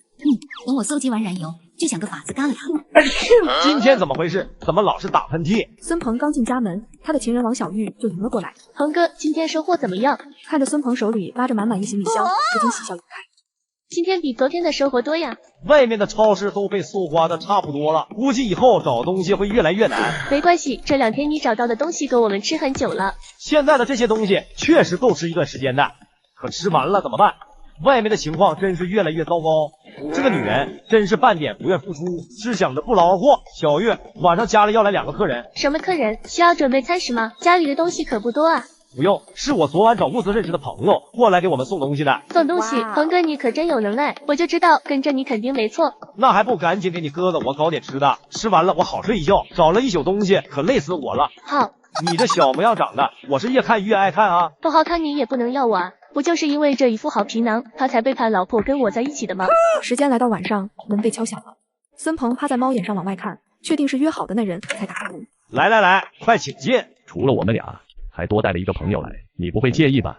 当然不介意了，不是说好了，你们要帮我多介绍些人来吗？来多少都欢迎，人就在里面，快进去吧。你们干什么？你们怎么进来的？我鹏哥呢？鹏哥，救我！孙鹏坐在沙发上，仿佛什么声音都没有听见。没一会，屋子里的人就安安静静的打起了扑克。不错，还打得不错。特意先没告诉他，让你们能体验到不同的新鲜感。既然满意，以后记得给老弟多带点生意来。放心吧，明天还有2个朋友来。孙鹏回到卧室，看着意犹未尽的王小玉。从今以后，每一天你都要打扑克。凭什么？你把我当成什么了？今时不同往日，现在粮食比黄金都珍贵，难道你要一直在我这里白吃白喝？你若是不愿意，大可离开。信不信你在外面照样会是今晚的待遇？没有我的保护，你只能白受屈辱，连这些物资都换不来，还不如在我这里生活的惬意。是啊，离开这里又能怎么样呢？靠自己去寻找物资，孤身一人也有很大的概率会被外面的人欺负。孙鹏看着他的表情，微微一笑。乖，听话，跟着鹏哥能吃饱饭。哥这不也是实在没有办法了吗？外面的物资越来越少，咱们也不能坐吃山空啊。今天是我不对，不应该瞒着你。以后我什么都提前跟你商量，东西也都紧着你先用，好不？那先说好，以后不可以同时来这么多人。好，你说什么就是什么，咱家你最大。安南睡醒以后，看着窗外，外面的天已经完全黑了下来。这几天搜刮了这么多的物资，进出空间的距离也升级到了50米，也是时候把之前未完成的事做完了。想必钱婴儿已经在黄泉路上等得不耐烦了吧？末日降临，极热来袭，康旺小区，白文斌奄奄一息地倒在床上。自从极热降临那天，从变态张哥那里走了好几个小时的路回家，就不幸中了暑，偏偏气温还越来越高，家里的那点水也早就被他喝光了。刚开始的时候，他还热得满头大汗，后来身体已经停止出汗了。他知道这是非常危险的征兆。这个钱婴儿都说了，让他在这边住一段时间，非要回去看安南的笑话。现在身边连个照应的人都没有。白文斌的意识越来越模糊，他脑袋里开始出现这些年经历过的一幕幕。小时候偷吃同桌的干脆面被暴打，长大了考上博士，在亲戚面前扬眉吐气，初见安南时的惊鸿一瞥，暴雨突降那天被放鸽子的恼怒，变态张哥的折磨。这是走马灯吗？难道我已经大限将至了？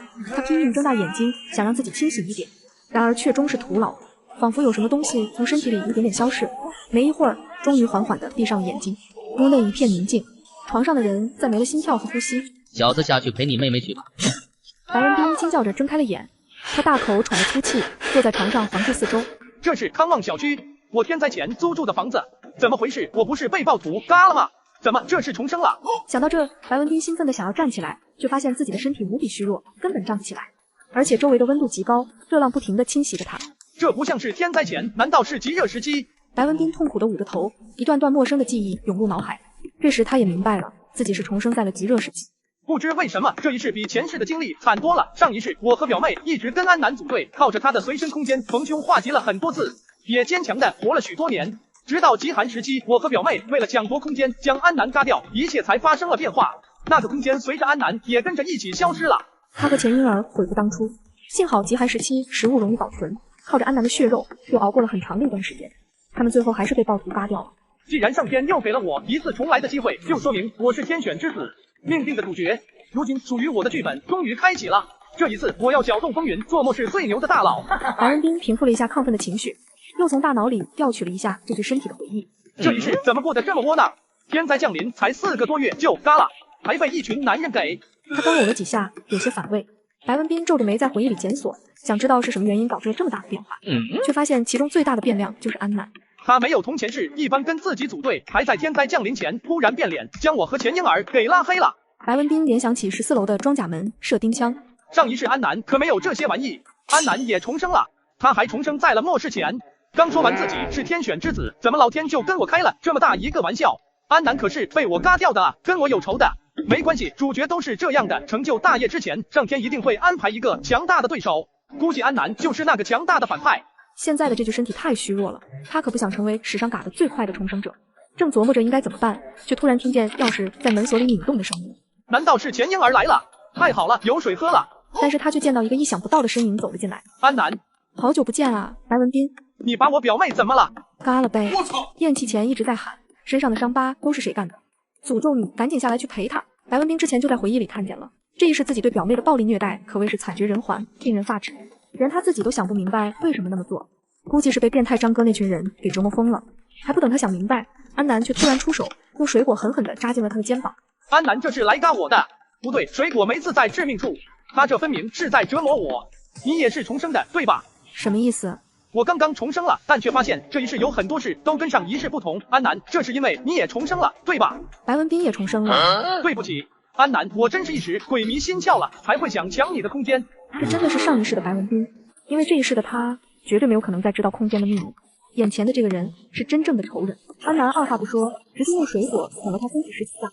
别嘎我，我有用，我知道极寒之后的下一个天灾是什么。说吧。我病得很重，你先给我点水，帮我包扎一下伤口。安南看着他的样子，不由冷笑。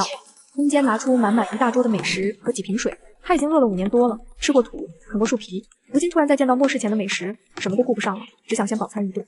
给我吃，给我吃，吃完我立刻告诉你。说了才能吃。永夜，极寒之后是暗无天日的永夜。仔细讲讲。我都已经告诉你下一个天灾是什么了，总该让我先喝点水，吃点东西了吧？恐怕你还没有看清形势吧？我有空间在手，就算你什么都不讲，对我来说也没有多大的影响。不过对你影响可就大了。既然你不想再说，我只能帮你永远把嘴闭上。别，我说，极寒一共持续了2年多，就在我们快要支撑不下去的时候，突然温度开始回暖了。但是你知道的，经历了那么多次天灾，大家已经不敢再相信末世会结束了。果然，当气温终于升温到23度，最舒适的温度时，新的异象出现了。那一天，太阳照常落下，但却再也没有升起来。世界陷入了24小时持续不断的黑暗，黑暗滋生了更多的罪恶。除了官方基地有军队镇守，还勉强安全，其他地方都成了暴徒的天堂，而且还出现了很恐怖的动物。什么动物？白文斌仿佛是想到了什么恐怖的一幕，半天没有说话，继续讲下去。白文斌却战战兢兢的，怎么都说不出一句完整的话来，只大概能听出来他的意思是有什么动物发生了比较恐怖的一变。永夜持续了多久？我不知道，永夜降临没多久，我就被暴徒嘎掉了，再睁眼就出现在这，然后见到了你。钱婴儿也嘎了吗？表妹是替我挡了暴徒一刀，还会嘎的，还遭受了不少折磨。真是兄妹情深，看来钱婴儿真的很喜欢你这哥哥。作为老同学，我就成全他一次，早点送你下去陪他。说完，安南从空间拿出了电锯。半山别墅，事情办得怎么样了？加油站的燃油都按您的吩咐安置好了，工资粮也都给工头结算清楚了，干得不错。末日降临，极热来袭。妈了个巴子的，哪个屌毛把仓库的油给偷走了？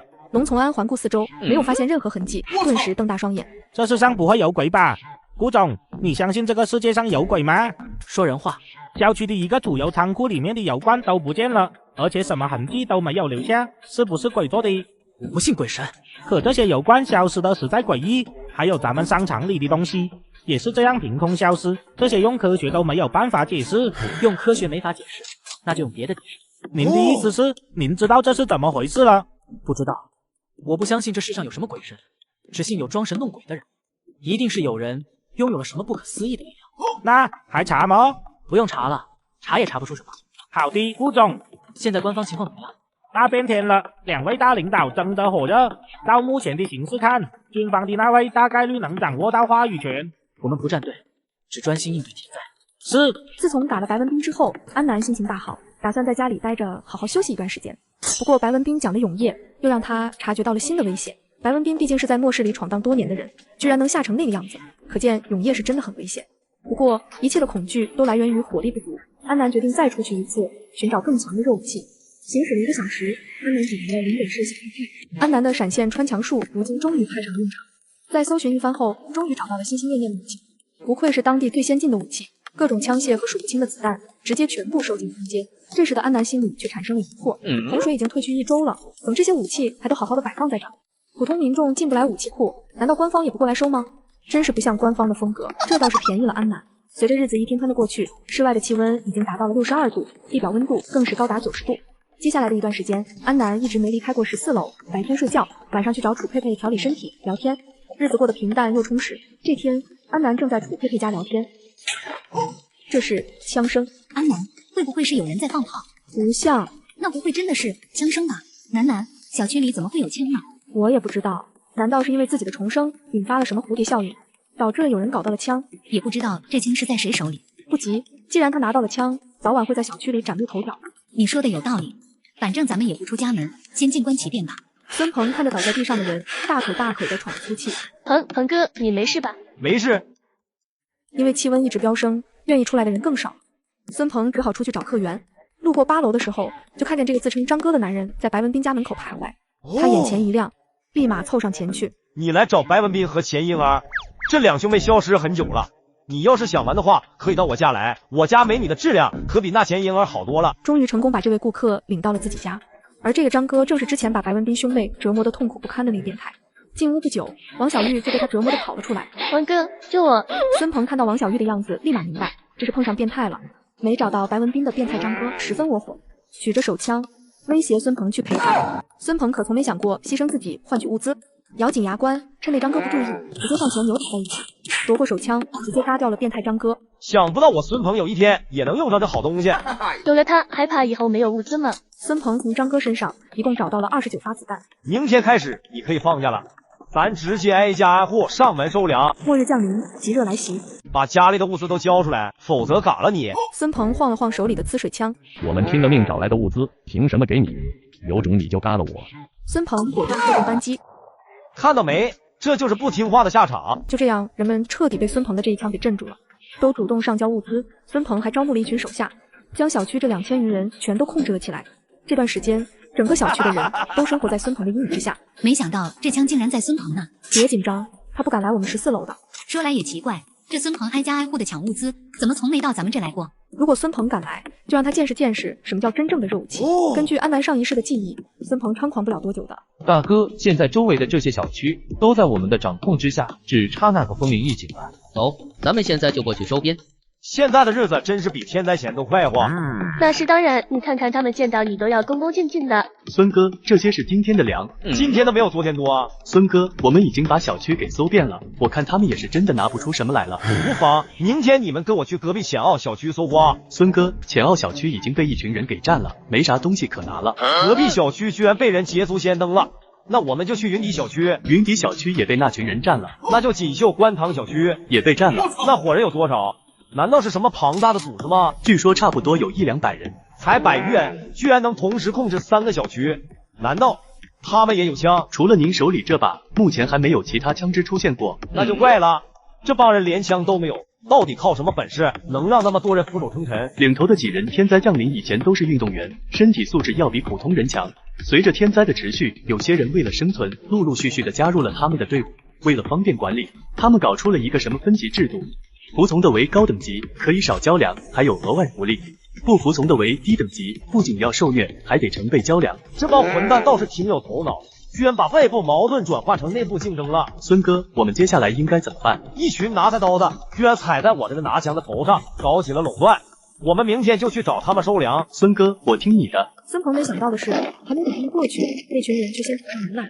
美东哥，这一整栋楼加起来连1斤粮食都没有，怎么会呢？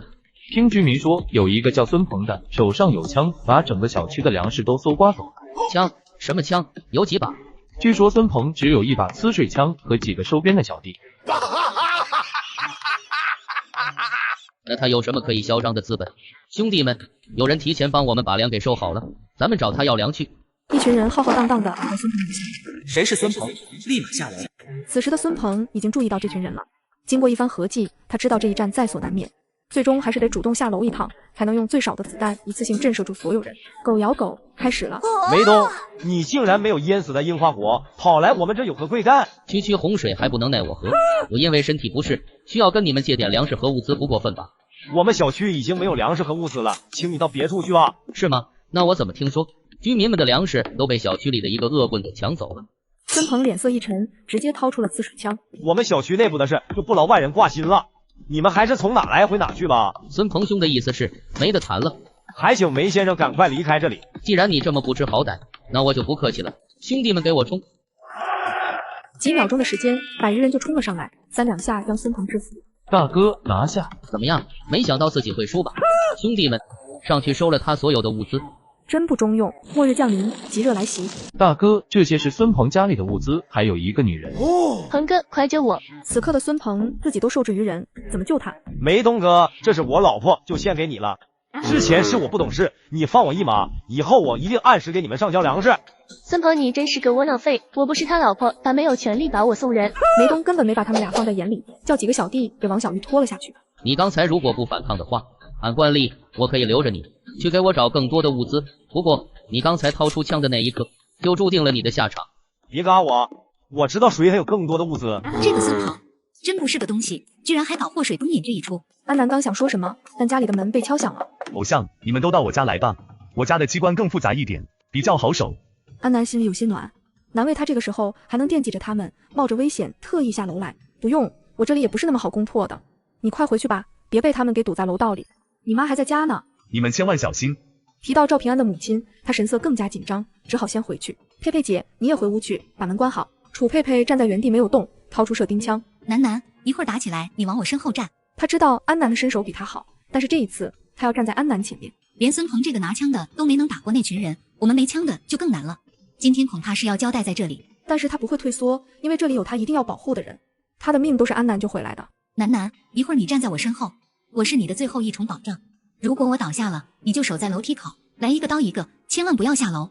若那个头目拿着枪上来了，你就用我挡子弹。安南看楚佩佩一副视死如归的模样，不禁心中动容。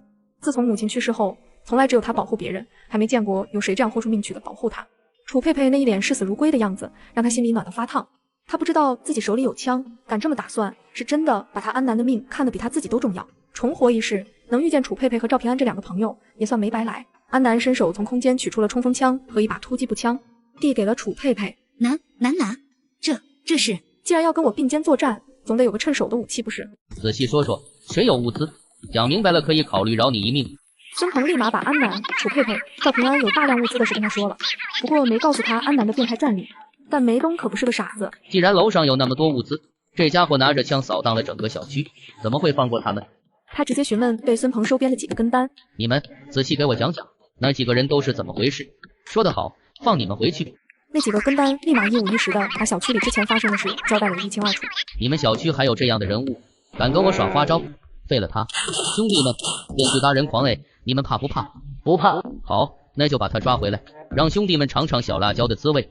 走吧，会会他们。这两个小娘皮应该就是14楼那两个女的吧？怎么不拿电锯了，改成拿玩具枪了？兄弟们，咱们把这俩小娘们捉回去，好好陪他们玩。安南和楚佩佩，饶！梅东哥，我怎么感觉这像枪声呢？怎么可能？要真是枪，那不得是冲锋枪？这可是华国。话音刚落，就见单元门里走出来两个手持冲锋枪的女人。快跑！不到1分钟，这场争斗就毫无悬念地落下了帷幕。牛啊！我还在家里紧张地等着迎战呢，结果一阵枪声传来，我一看，你们居然在楼下持枪大杀四方，简直太帅了。此时，楚佩佩看着躺在地上的孙鹏，楠，把他交给我吧。安南点了点头。孙鹏原本就是楚佩佩的仇人，交给他来解决再合适不过了。是你嘎了我老公，对吧？没错。怎么样，楚佩佩，恨我吧？有本事你就嘎了我，替你的老公报仇。楚佩佩被他的话激怒，举起枪，眼看着就要扣动扳机。孙鹏心满意足地闭上眼睛，等着解脱。这时，楚佩佩仿佛想到了什么，又放下了手中的枪。死胖子，你很想解脱吧？你放心，我可是很专业的外科医生，一定会帮你把命救回来的。嘎了我，求你了，给我个痛快吧！想得美。佩佩，你打算怎么处置他？当然是帮他缝合这满身的伤口，稍稍结痂了，再硬扯开，再缝。可惜现在医疗条件有限，估计也就2周吧，他就能彻底解脱了。还真是好命，不过没关系，刚好我最近需要做些医学研究，在他发臭之前也还有点用处。确认4肢都废了吗？小心一点，最好再把手筋脚筋挑断。放心吧，保准让他半点威胁都没有。偶像，你这枪是从哪搞的？捡的，小派里捡的。我看哥那没人要，就拿回来了。怪不得你前段时间天天出去，不找吃的也不找油，原来是找这东西去了。这些物资我们搬回家吧，能拿多少拿多少，这都是用子弹换来的，不拿白不拿。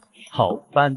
安南抱着枪在原地守着，楚佩佩和赵平安开始陆陆续续的往楼上搬。这时，小区的一些住户们围了上来。末日降临，极热来袭。谢谢这位女善人，帮大伙收拾了入侵小区的恶棍，您可真是人美心善呐！那个孙鹏真不是人，抢我们的粮食就算了，死到临头还把您也拉下水。还好这群小吃老邪不压正，您就是正义的化身啊！那个女善人，我们可不可以把之前孙鹏从我家抢的东西拿回去啊？不多，就3个罐头2斤小米。是呀，我们不多拿，只想拿回自己的那部分。这是我从恶徒手里收缴来的，你们想要物资自己去找。这就是孙鹏从我们手里抢的，现在到了你手里。美女，这真的是我们的东西。咋的？我买了碗牛肉面回家吃，卖牛的来要，我还得把牛肉还给他呗。你这姑娘怎么不讲道理？这物资明明就……我这花生米倒是不少，还有要的吗？对不起，我食言了。我看起来是不是比那群收粮的好说话？都给我听着，你们现在谁还在我眼前晃悠，立马给我上交10斤粮食，拿不出来的一律可以。一众人立马作鸟兽散。楠，我家现在被物资堆的都没什么落脚的地方了，我都担心家里的地板够不够结实。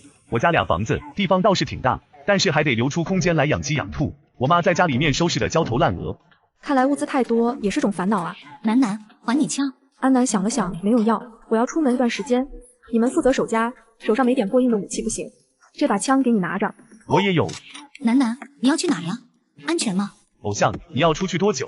我陪你一起吧。今天晚上我要去处理一些私事，时间说不准，你们就留下好好守家吧。上一世，这个梅东是打在浅澳小区的一个男人手里，那人带着自制炸药跟他们同归于尽了。但梅东还有个哥哥，是一个大型私人基地的2把手。弟弟嘎了以后，哥哥带人血洗了整个浅澳小区。这一世，他哥哥势必也会找上门来为梅东报仇。末世通讯不畅，趁他哥哥还不知道消息，要先下手为强，以除后患。赵平安和楚佩佩见他不愿多说，也没有再追问。外面气温炎热，又危机四伏，你出了门可要万事小心呢。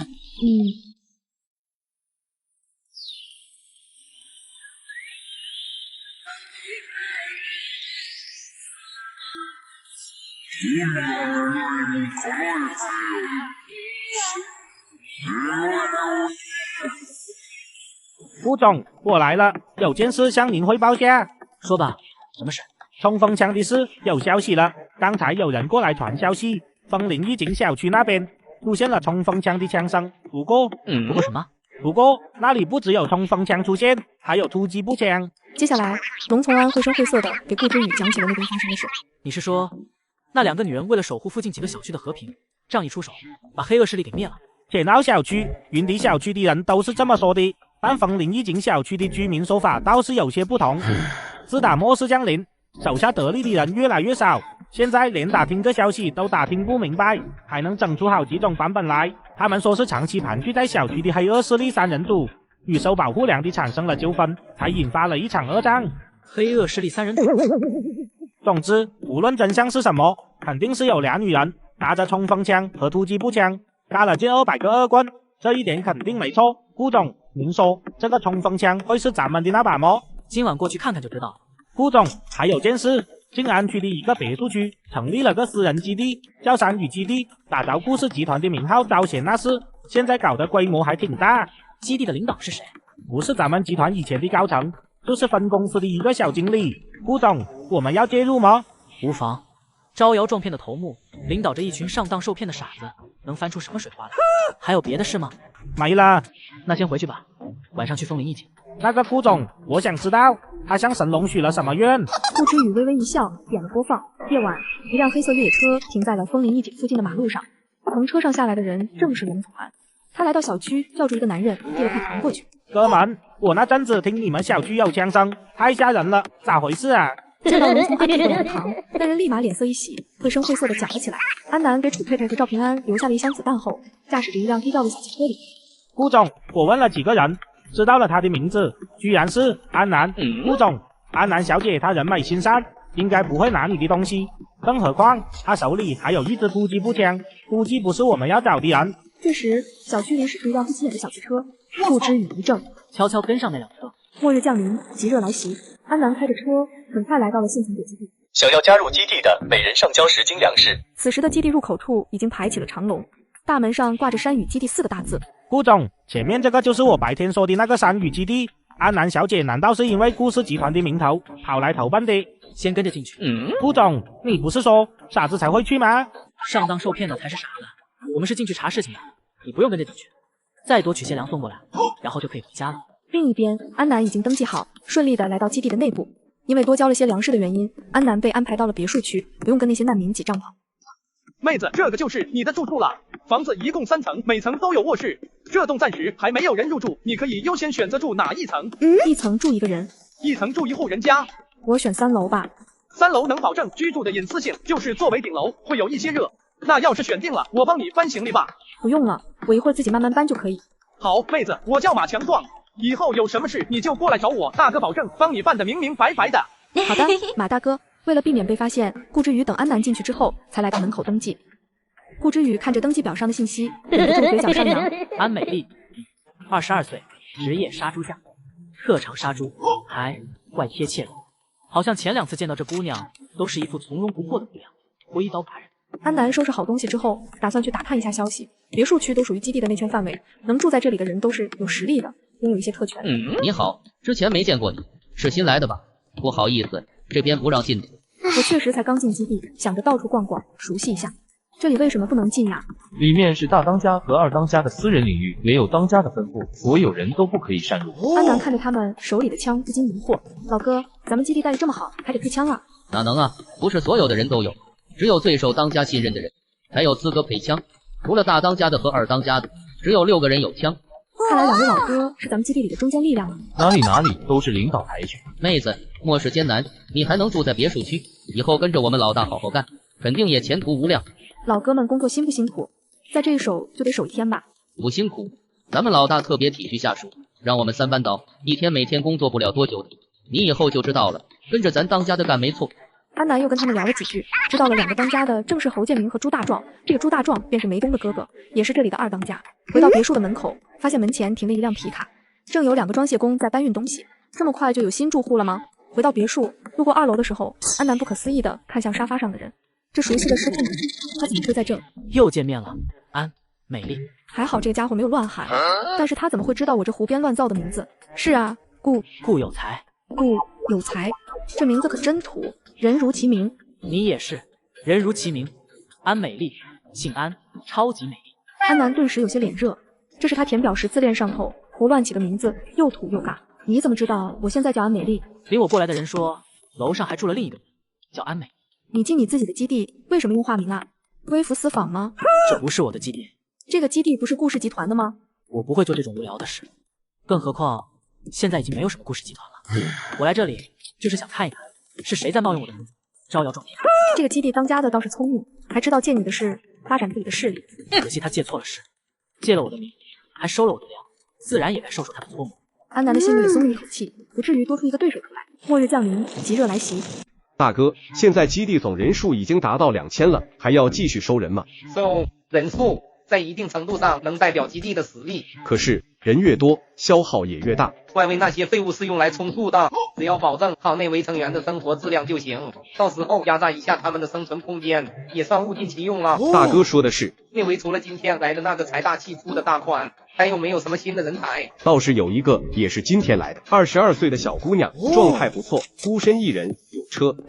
叫什么名字？安美丽。不错，找个机会试试她的火力。好的，大哥。你弟弟梅东最近怎么样了？前天刚联系过，这小子最近收复了3、4个小区，日子过得也滋润起来了。 3、4个小区算什么？你还是劝劝他，早点到咱们这来。咱现在把持的整个静安区，不比他那边的日子滋润，不出3年，整个林北市都是我们的。到这里当个3把手，享个清福，多好！我也是这么想的，他就是放不下他那堆兄弟。不妨，等我们再扩一个别墅区，到时候让他的那些兄弟都迁过来。其实他只想吸收梅东手下那100多个知根知底的青壮年。请各内围居民下楼领餐领水，请各内围居民下楼领餐领水。今天是孜然肉片盖饭哦。自从进入末世，已经很久没见过其他人有饭菜吃了。想吃上一盘孜然肉片，那可不是简单的事。外圈的居民也是这样吗？哪能啊！送餐上门是你们内围住户的特殊待遇，外围的居民们今天吃的是杂粮粥，要自己排长队去领的。我看外面的超市和仓库都被抢空了，哪里有那么多水供应给我们啊？这也不是什么秘密，你才刚来，不知道而已。咱们基地啊有水井。安南又和送餐的大妈聊了一会，得知大当家和二当家都有专门的厨师，从饮食下手看来是行不通了。回到卧室，随手把领来的饭丢进了空间。所有内围居民广场集合，所有内围居民广场集合。正打算休息的安南忽然听到了外面的广播声，这时顾之宇也走了进来。一起看看去吗？走吧。这是什么情况？叫我们过来干什么？我才刚睡着就被吵醒，没事的话我要回去睡觉。抱歉，这个时候大家伙应该都准备睡觉了，却把你们都喊了起来。实在是有紧急情况，就在刚刚，一伙不要脸的强盗闯入我们的家园，妄图抢夺我们的物资，还杀了我们基地不少人。兄弟们，要不是英勇的外围居民挡住了他们，现在身首异处的就是我们了。什么英勇的外围居民？分明是他一开始就把外围那群人当做了靶子，替内围这些基地的核心成员做盾牌。什么？居然敢抢我们的物资？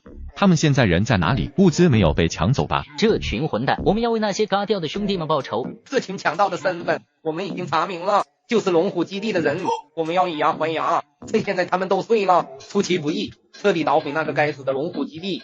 被带动气氛的人由二当家朱大壮带队，乌泱泱的出发了。安南和顾之宇站在原地，并没有动。侯建明这时来到安南面前，这位就是新加入的安美丽小姐吧？直接将顾之宇忽略，一旁的顾之宇却把手伸了过去，握住了侯建明的手。你好，顾有才。哦，有才兄弟，你好，安小姐，感觉基地如何？住的还习惯吗？挺好的，多谢大当家的关心。那就好，安小姐和有才兄弟怎么没跟他们一起去龙虎基地？我才刚来第1天，舟车劳顿，想先休息休息，下一次任务再参加。说的也是，你们才刚到，以后有的是机会为家园效力，今天就先休息一下吧。多谢大当家的体恤。我还有要事处理，就不打扰安小姐休息了。有什么不适应的，尽管来找我，我会帮你解决。安南看着他离去的背影，这下他是真的相信山雨基地背后不是顾氏集团了。你打算把他怎么办？嘎了，就因为他打着你的旗号狐假虎威？不止，要不要四处逛逛？好，来到外围区域的时候，这里到处都是尸体，一些人处理尸体的动作都十分娴熟。安南注意到其中一个人，正是给他们送餐的厨房大妈。这些尸体最终的归处是啊，已经不言而喻了。找到了，在哪？末日降临，极热来袭。安南顺着顾之宇手指的位置看去，只见一口水井，周围还有2个壮汉看守。对呀，水井只要能掌控住水源，岂不就握住了基地的生杀大权？走，上前看看情况。干什么的？眼见被人发现，顾之宇拉着安南就要躲。安南突然觉得手心有些发热，低头一看，自己的手被顾之宇紧紧握着。下意识的想将手抽出，但没能成功。不知为何，安南突然觉得脸有些发烫，脑袋一抽，一个大力扭转，直接把顾之宇的胳膊拧脱臼了。情急之下，顾之宇直接把安南……这大热天的，不好好在家待着，还跑出来撒狗粮。哼，估计是刚确认关系的，想跑出来炫耀炫耀。哎，你们俩上别处去。顾之宇抱着安南快步离开了，来到一个没人的地方，直接将自己的胳膊接上。抱歉，刚才是我唐突了，吓到你了吧？安南有些自责，人家好心拽着他往后躲，却被他把胳膊给卸下来了，是他自我保护意识太强烈，小题大做了。抱歉啊，我不是故意的。没关系，水井的位置已经找到了，我们先回家吧。在我这吃饭吧，我有些话想跟你说。你这次的目标是基地二当家朱大壮吧？安南有些惊讶地看着他，他怎么知道的？顾之宇看出了安南的疑惑。如果你只是想解决一个小喽啰，昨天刚到的时候就可以动手了，那只能说明这个人有特殊保护，很难下手。所以不是侯建明就是朱大壮。后来侯建明来打招呼的时候，你态度平常，没有借机拉近关系，我就知道你的目标不是他。这个男人洞察力真不是一般的好。安南，你不用紧张，我们目标相近，完全可以联手。你想怎么做？你应该已经想到了，用水井联手。他们都想利用水井生事，那联手就是最好的选择。在等待时机的这段日子，俩人每天都在一起吃饭。后天晚上就是大当家的生日宴，我们可以趁这个时候动手。你消息倒是挺灵通啊。厨房的大姨们很聊，生日宴是在晚上，打水是在早上，若是白天有人喝了水，提前晕倒怎么办？我有一种药，耐高温，与酒反应后，10分钟内就会让人浑身无力，失去意识。也就是说，就算他们提前喝了下药的水，也要等晚上喝酒的时候才会发作。就算他们一直没喝水，只要吃了用水炖的肉，照样发烧。这招可行，庆祝大当家的生辰，他们肯定都会喝的。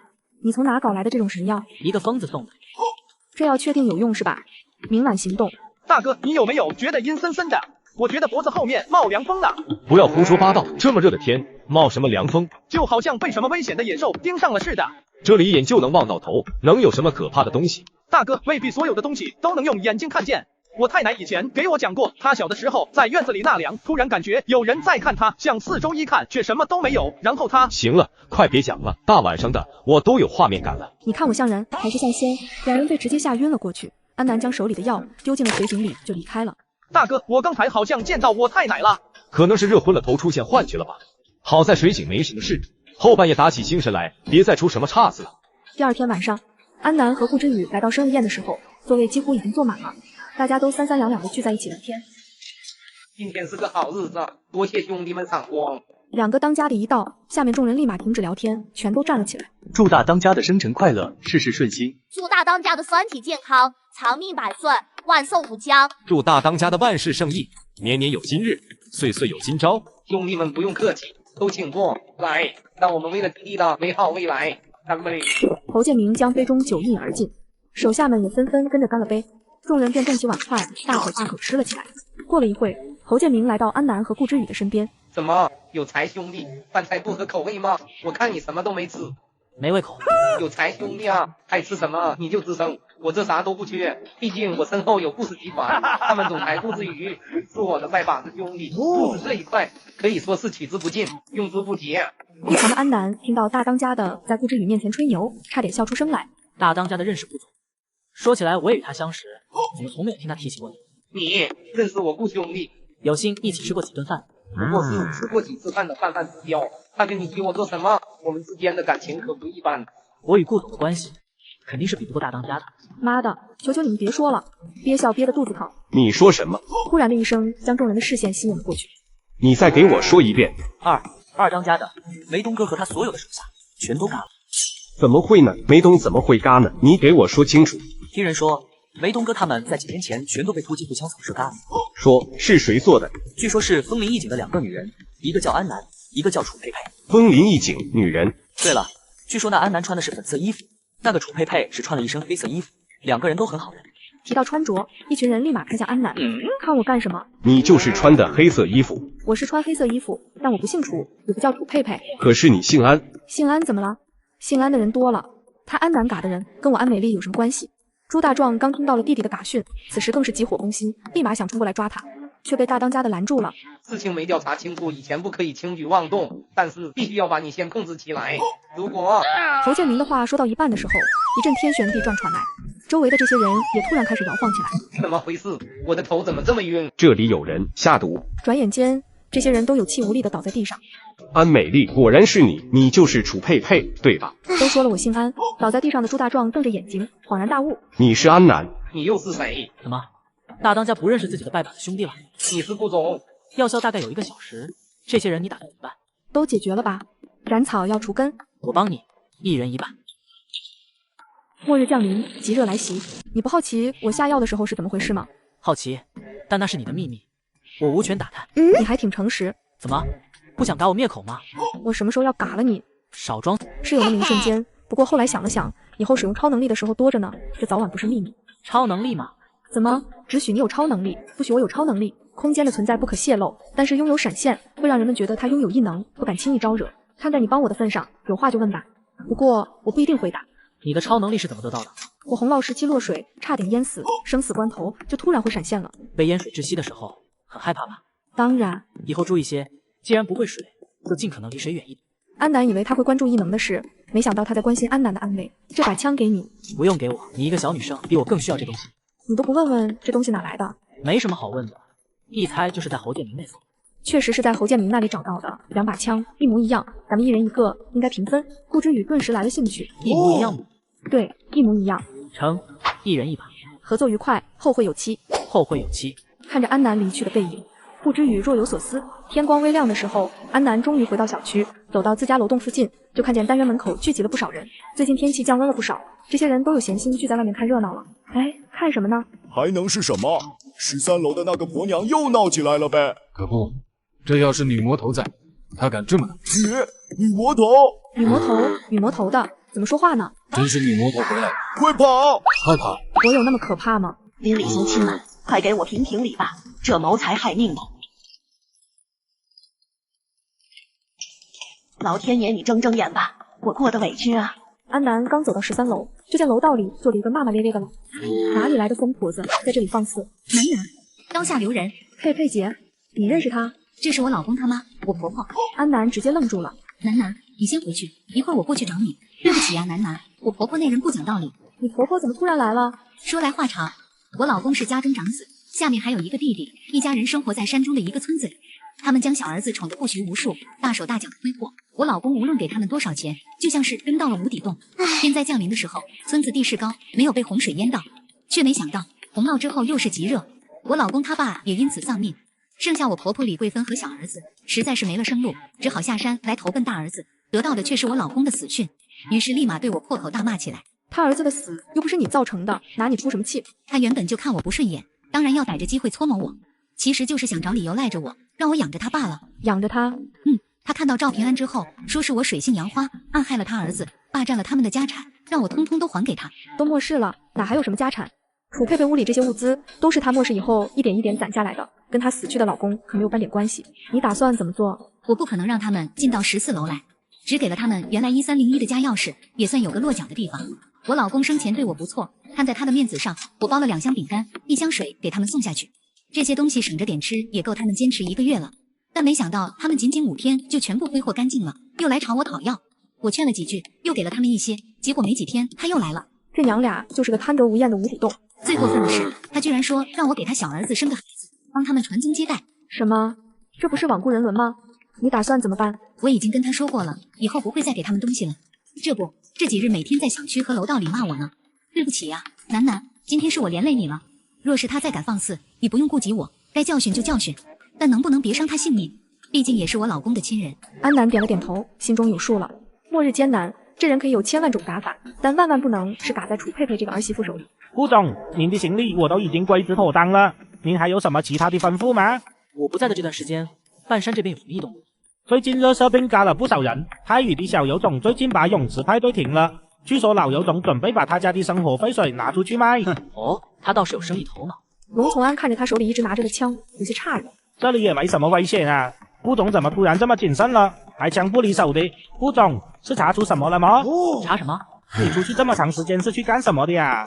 龙从安有些无奈。冲锋枪的事啊，商场失窃跟安南小姐有关系吗？你什么时候说跟他有关系了？顾之宇拿出了平板，调出一个画面，按了暂停。之前只觉得看不清楚长相，但现在他敢确定，这个就是安南。这小妮子之前还骗我，说是烟水觉醒的超能力，现在看来，分明是洪涝前就有。之前商场失窃的监控还有其他备份吗？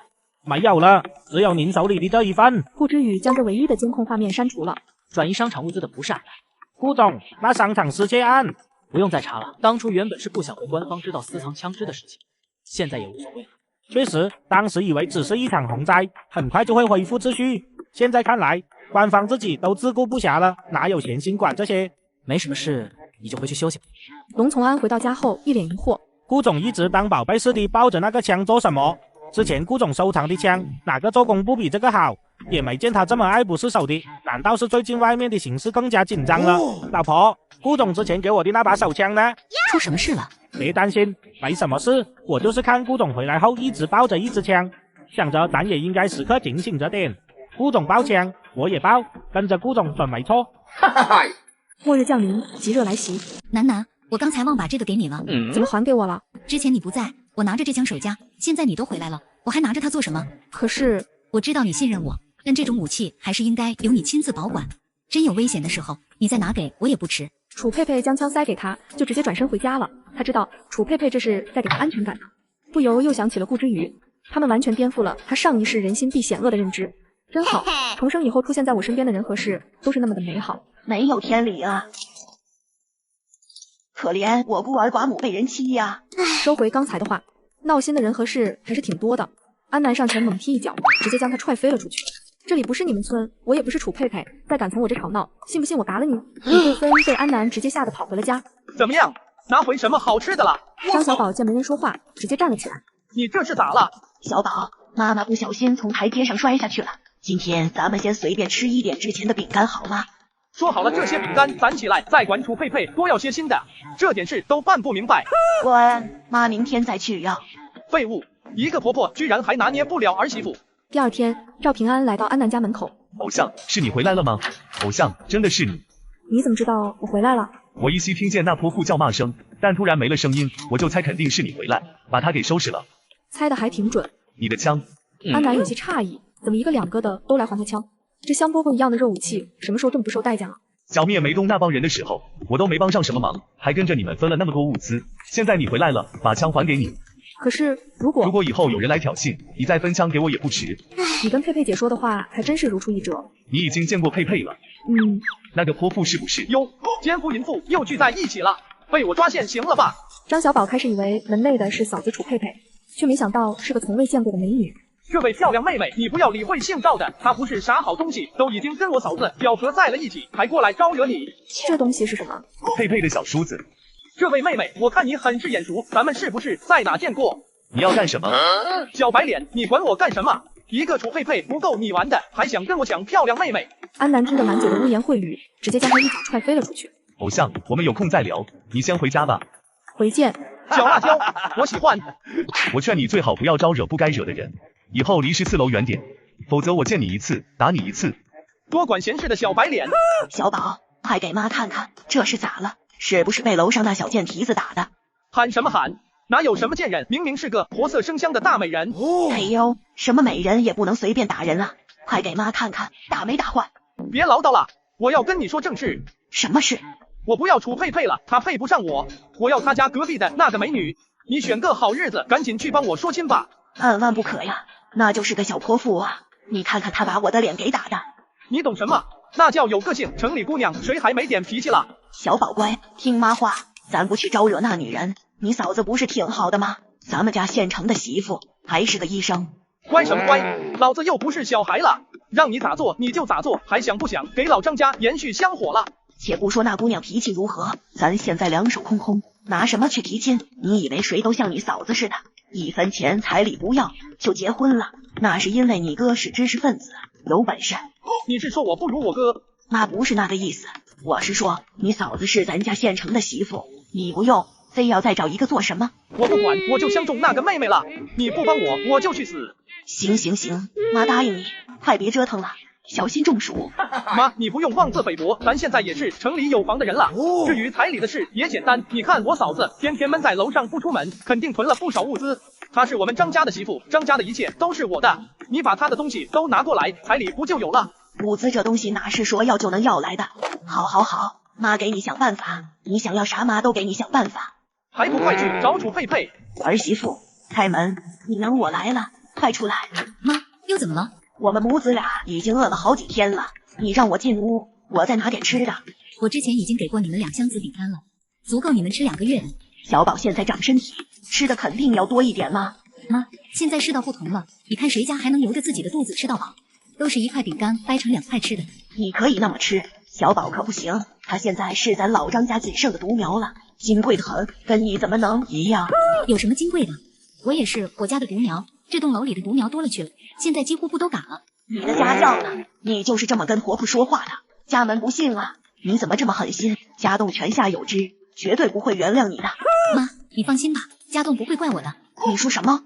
房子、食物、水，该给的我都已经给你了。这些年你未曾善待于我，我做到这个程度，已经仁至义尽。你若再扰民，被别人给嘎了，可别后悔。你不管我也行，但小宝的婚事你必须管，他相中了你隔壁的邻居，你去帮我们说亲。你说什么？谁给你们的胆子，敢打楠楠的主意？李贵芬，我看在家栋的面子上，才叫你一声妈，你最好不要给我蹬鼻子上脸，够眼屎吃。你居然敢直呼我的大名，我就知道你之前在家栋面前对我的恭敬孝顺都是演出来的。现在他才没了多久，你就敢？李贵芬，我警告你，你和你那废物儿子少打楠楠的主意，否则我不会放过你们。末日降临，极热来袭。都说婆媳是冤家，何止是冤家，分明就是来克我的。李桂芬直接气冲冲地脱下裤子，拉在了门前。贱蹄子，打不着你我恶心死你！正打算出门的安南，恰巧看到李桂芬提裤子走人，跑楼道里脱裤子干嘛？低头一看，眼珠子差点没瞪出来，这老不死，居然在我家楼道拉屎！安南火冒三丈地追了上去。李桂芬刚走到家门口，就被赶来的安南一拳打倒在地。你这小姑娘怎么随便打人呢？随便？你在我家楼道拉屎就不随便了？你有证据吗？凭什么说是我弄的？我管谁弄的？今天我就是要揍你！你不服不好使！安南直接对他一顿暴揍，还不等他喘口气，安南又拽着他，把他薅到了14楼，把这都给我吃了。你说吃什么？你疯了不成？老东西，你猜为什么这楼里的住户格外少？都被天灾折磨死了。不是哦，他们都被我嘎了。别嘎我，我吃。抓紧紧，1分钟内吃不干净，你就去嘎了你宝贝儿子。听到这话，李桂芬立刻狼吞虎咽地吃了起来。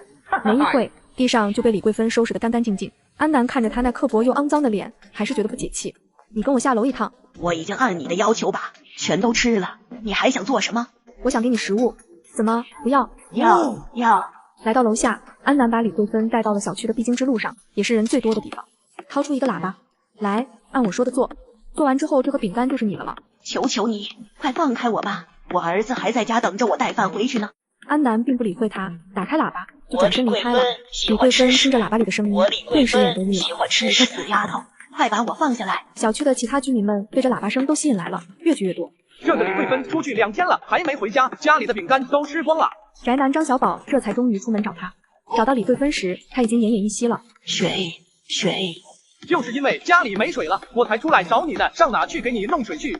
小宝，带我回家吧。家里没吃的了，你得去给我找吃的。佩佩姐，李桂芬的事你没怪我吧？此事是他活该。楠，说句不中听的实话，其实我心里还有些暗爽。安南有些惊讶，楚佩佩一直是个善良的人，从来不会对别人的苦难幸灾乐祸，更何况这人还是她老公的妈妈。楚佩佩看出安南在想什么，于是给他讲起了自己之前的那些奇葩经历。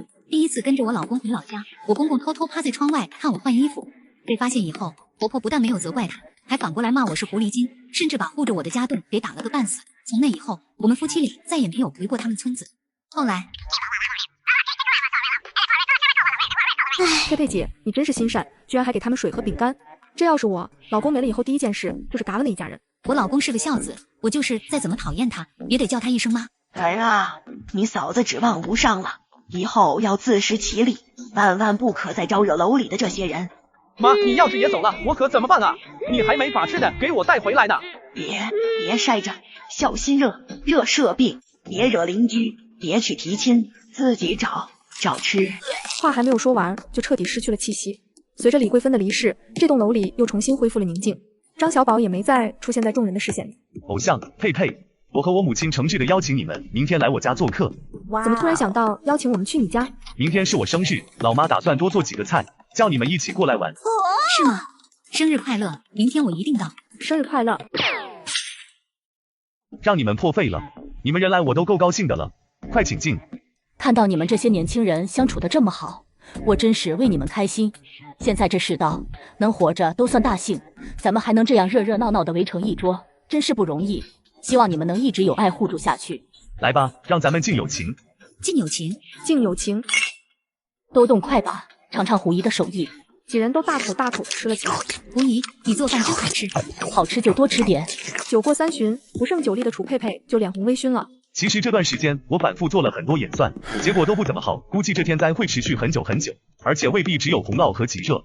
安南没有说话，一直有所期盼的楚佩佩这次也跟着点了点头。别说你了，连我都已经不再盲目乐观了。也不用过于悲观，我们兵来将挡，水来土掩。是啊，就是想提醒你们，要注意做好可持续性发展，物资早晚有吃完的一天。不说这些了，今天真开心。我老公过世以后，我还以为我要孤独终老了呢。不对，哪敢想着活到老啊！当时我连第2天的早餐都不知道去哪找呢。是啊，我也以为我们娘俩只能在这小房子里相依为命了。我倒没什么，就是担心平安。他本来就孤僻，总是喜欢埋头在实验室里倒腾他那些破烂儿。我就想，老娘嘎了以后他可咋办啊？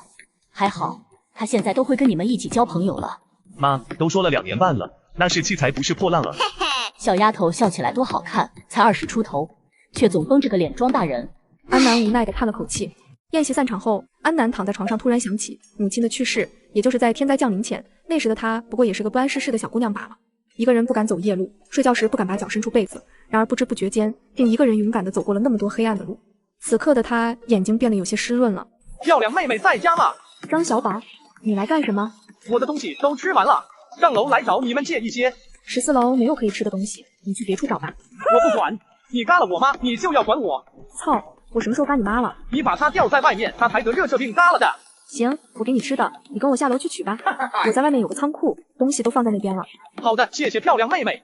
安南从身后一直指挥着他来到小区门外的马路上。漂亮妹妹，仓库还有多远啊？你能做我媳妇吗？我爸妈都嘎了，没有人照顾我了。张小宝见安南一直没有说话，迎接他的却是一颗冰冷的子弹。安南确认他没了气息之后，直接转身回家了。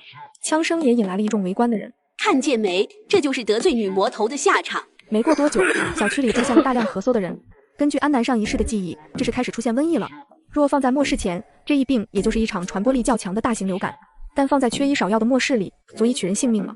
安南给楚佩佩和赵平安送去了些板蓝根，因为板蓝根是应对这一病的特效药。这天，一架直升机突然飞进了风云系。安南看着窗外的直升机，立马在脑海中回忆，上一世有这玩意吗？难道这一世出现了什么变故？没多久，安南的家门就被敲响，他拿着突击步枪，谨慎地来到门口。安南，你还好吗？听到声音的安南立刻放松了下来。你疯了啊！这里到处都是病毒，拉着顾之宇的手就要进屋，而顾之宇的手直接探上了安南的额头。开始发烧了吗？听到动静的楚佩佩开门查看，一个摸着对方的额头，一个拉着对方的手。不好意思，你们继续。安南和顾之宇连忙缩回手。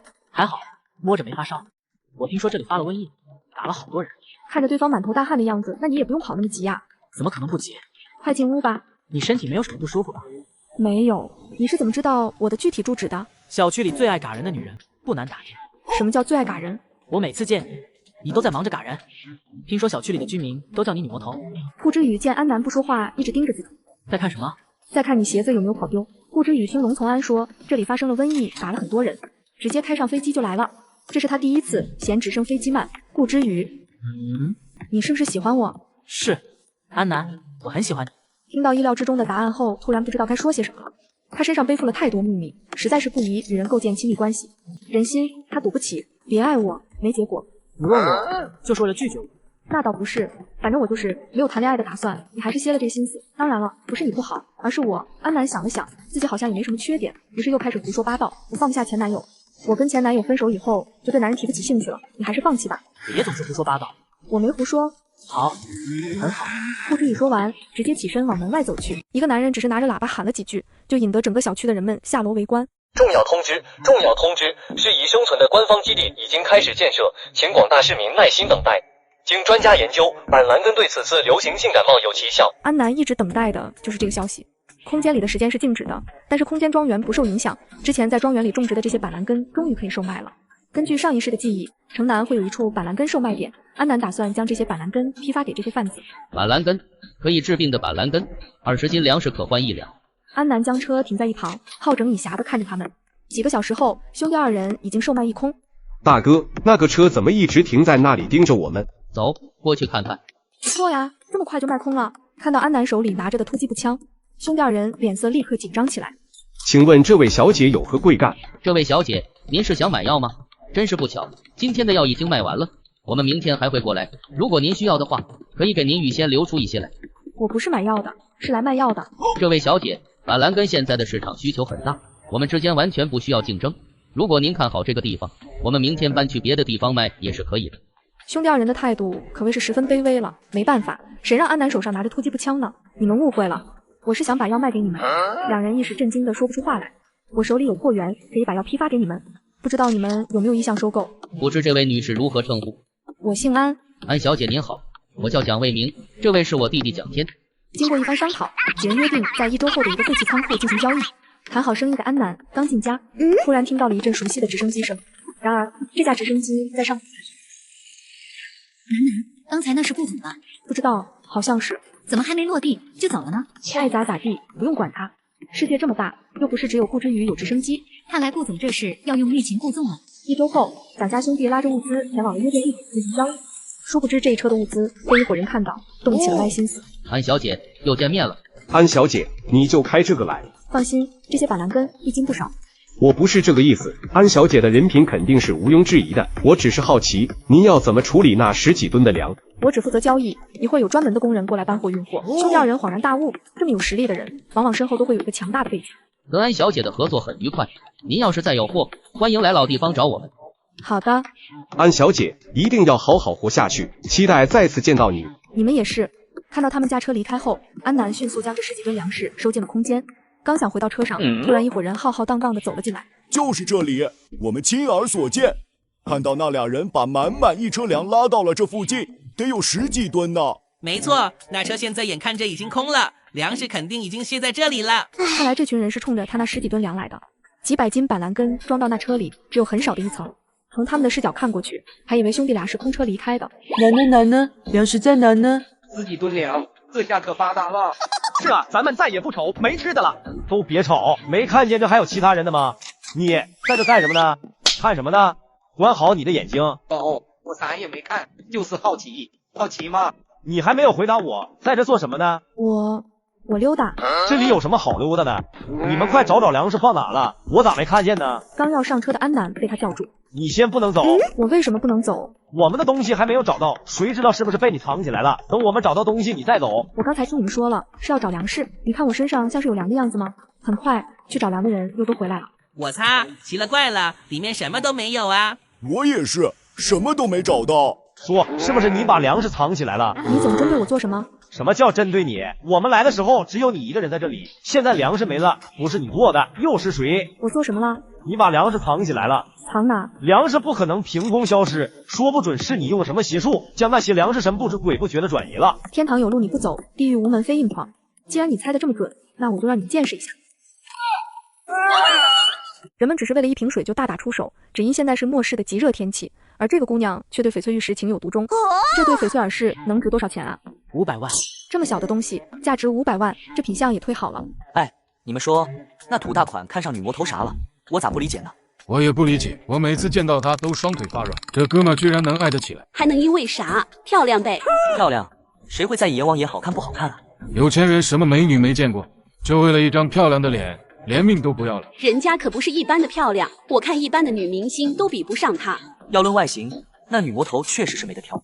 可再漂亮也得有命享受啊！怎么没命享？我看电锯姐对那个土大款的态度可不一般，之前敢去他家敲门的人可都驾鹤西去了。大款来了这么多次，到现在还毫发无损的呢。依我看，未必是钱的缘故，女魔头的物资可不少，她也就是20出头的年纪吧，搞不好是因为爱情嘛。你们说，女魔头谈了恋爱会不会变得温柔一点？别想了，喜欢她的人能是什么善长？搞不好2口子一起虐我们。你们从这讨论什么呢？现场顿时安静下来。女魔头啊！反应过来的人们撒腿就往家跑。怎么了这是？你已经影响我在小区的人设了。什么人设？现在他们都在传，有个土大款被我迷疯了，天天开着直升机来见我。我听这话也没毛病啊。不对，我不土。谁说那个了？你送的茶叶不错，你要是还有这样的好茶，我可以继续用翡翠跟你换。有。这茶叶好像是我前2年在名茶拍卖会上拍到的极品古风，后来放在了商场的办公室里。好茶我空间里有的是，光在商场搜到的就数不胜数。但好翡翠可不易得，市里的首饰店都已经被我搜刮一空了。好，那下次见。下次见。几日后，半山别墅。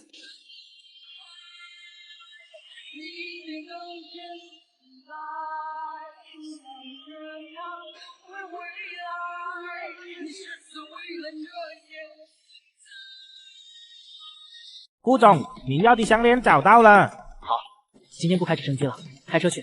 你去准备一下。怎么这么快又来了？你在家待不住啊？家里没有想见的人。你现在怎么没脸没皮的？要脸的男人娶不着老婆。说得好，烈女怕缠郎。下雨啦，下雨啦！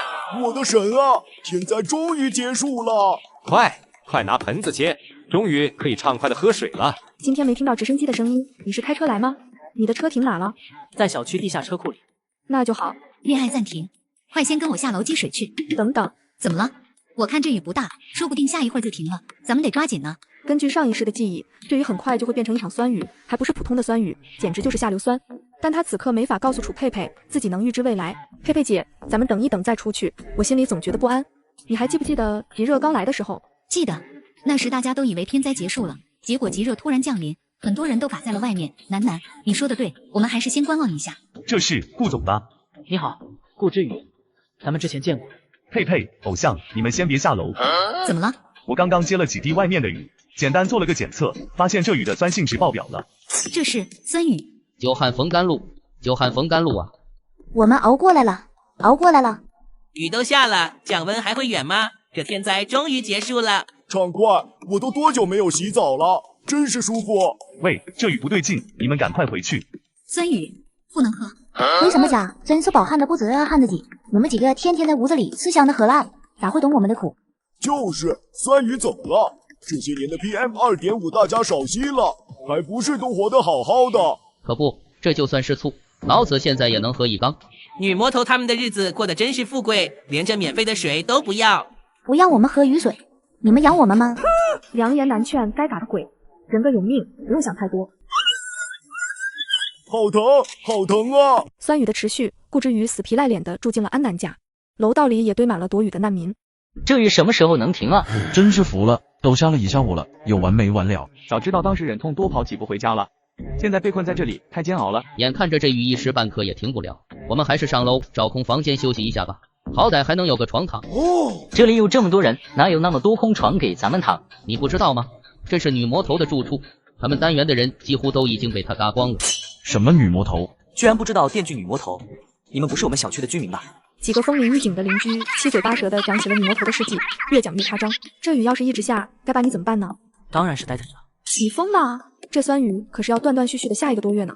孤男寡女的，成何体统？不会叨扰太久，雨停了我就走。唉，难道你要把我赶出去？淋酸雨？安南想了想，这一整个单元被他搞得几乎都是带魂环的凶宅，好像真没有什么能让顾大总裁委屈住的地方。你说你怎么偏偏就今天来了？是啊，可真巧。安，你也看到外面的情况。如果雨不停，我只能在你的沙发上坐。我身上就这一个武器，交给你保管。如果我做了什么威胁到你的举动，你可以随时嘎了我。不可能，绝对不可能。安，你好像很害怕我住进来，但是你不怕我，也清楚我不会伤害你。那你到底在怕什么？如果借宿的是楚佩佩，你也会把她拒之门外吗？好像不会。你只怕我住进来，又或者说，你怕的不是我，你是怕管不住自己的心。顾之瑜，你今天的话怎么这么多？你要是非赶我走，就是对我动心了。要是没动心，就把我留下来。合着要是赶他走，就是承认喜欢他，这是什么歪理邪说？请美丽的房主收留我这无家可归的可怜。还有，我在这里逗留期间用到的所有物资，都会双倍的还给你，并且再额外支付一笔住宿费。那你岂不是亏了？不亏，为表诚意，先交住宿费。你用这个交住宿费？原本是拿来讨茶喝的，现在刚好用来付住宿费。你这条是多少钱买的？前几年买古玩的时候收的，好像是8000万。我操，8000万，8000万啊！还是古董，发了。不喜欢？喜欢，太喜欢了。还行吧，我勉强收下了。那我可以借宿了吧？可以，这个等你走的时候还给你。你不搜搜我身上还有没有其他的武器吗？不用了。这么信任我？过来，搜身。看到顾之宇的表情，安南一怒之下开始对他搜起了身。这胸肌还有腹肌不错嘛？搜好了吗？要不我还是把上衣脱了，让你好好检查一下吧。不用了，搜完了。我去给你收拾一间卧室出来，你可以去看会电视。安南收拾好房间后，就看见顾之宇正在厨房里忙活。你这是？之后的饭菜都由我承包了。谁呀？你是我妈妈吗？我不是你妈妈，你有什么事吗？妈妈，我饿了。我不是你妈妈，你认错人了。妈妈，你不要小乖了吗？楚佩佩猛地一怔，摸了摸自己的肚子。她之前那个未出世的孩子就叫小乖。妈妈，小乖好痛。妈妈，快进来，让阿姨看看你哪里痛。过了2天，雨一直没停。那些最开始受了重伤的人，此时已经嘎了。其他等在楼里的人们则越来越焦急。安南从别墅庄园里舒舒服服地泡了大半个小时的澡，直到昏昏欲睡，才闪身出了空间，迷迷糊糊地躺到床上，准备入睡。床怎么好像变硬了？顾之瑜刚才太困了，导致出空间的距离没控制好，直接闪现到隔壁房间了。就在他准备闪身走人的时候，手腕却被拉住。末日降临，酸雨来袭。安南，你……我睡迷糊了，才不小心闪现到你房间里来了。顾之宇直接吻上了他的唇。他下意识想逃，却感觉身体像被定住了一般，不听他的使唤。过了好久，顾之宇抚摸着安南的脸颊。安，可以吗？可以个锤子！安南没有犹豫，立马闪身进了空间。第2天，安南待在床上，硬是没有勇气走出房间。总躲下去也不是个办法，该面对的还是要面对。我们……安南懊恼地发现自己已经不能只是顾之宇了，只要一看见他，脑袋里都是一些乌七八糟的东西。我们现在是什么关系？什么关系？都说了朋友关系。渣女！我渣？是你亲了我好吗？是你趁我睡着逃到我房间来。那也不是你对我动嘴的理由。我是一个身心非常健康的男人。反正我没有你渣。顾之宇见他蛮不讲理的样子，转身去了厨房。我去做饭。色令之婚，老祖宗诚不欺我。昨晚被顾之宇的美色迷昏了头，一时冲动，铸下大错。正当他觉得脑子里一团乱时，楼道里一阵嘈杂声传来。别，我们没有恶意。你们有什么事？您好，我们是隔壁浅凹小区的，来你们小区做置换，却被酸雨困在了这里，现在已经好几天没有吃饭了。跟我有什么关系？几个人之前听说过这个女魔头的事迹，还以为多少有一些夸张的成分在，于是决定过来碰碰运气。没想到她真的这么无情。小姑娘，我们是从楼下一间一间找上来的，那些屋子都空了，爬到你这一层才终于有人。你要是不管我们，我们真的会饿死的。楼下确实没人，那你们知道是为什么吗？因为都被我打光了。大家别怕，她一个女人再厉害能。下一个谁来？不，我们什么也不要了。不管是多么可怕的传说，总要亲眼见到了，才能真正的感觉到恐怖。此刻，他们终于对故事里的女魔头有了清晰的认知，她是真的见死不救，还冷血嗜杀。楠，什么情况？你没事吧？我没事，有事的是他们。你和顾总发展到哪一步了？不跟你说了，锅上还热着饭呢。看着他急着逃窜的背影，不禁感慨，这是家里有人等着呢。卡累了吧？过来吃饭。吃完饭的安南直接来到了15楼。偶像，你今天怎么有空过来了？顾总呢？真是到哪都躲不开。我收拾东西的时候，翻出来几样零食来找胡一起吃。那个顾总还在你家住着呢。怎么现在大家都这么关注顾之宇？外面一直下酸雨，他也没地方去。难得见你这么大发善心。顾之宇喜欢他，这在全小区都不是什么秘密了。你是不知道怎么面对他的喜欢，才躲到这里来了吧？胡姨，你怎么什么都知道？人上了岁数，什么不知道？你这孩子就是容易想太多，凡事啊，顺心而为即可。顺心而为。你若是不喜欢他，怎么会收留他住在你家？那是因为我觉得有些亏欠他。傻孩子，爱就是常觉亏欠。你们现在怎么都这么关注顾之宇？我们哪是关注他，我们是关心你。关心我跟他有什么关系？当然是希望你幸福啊。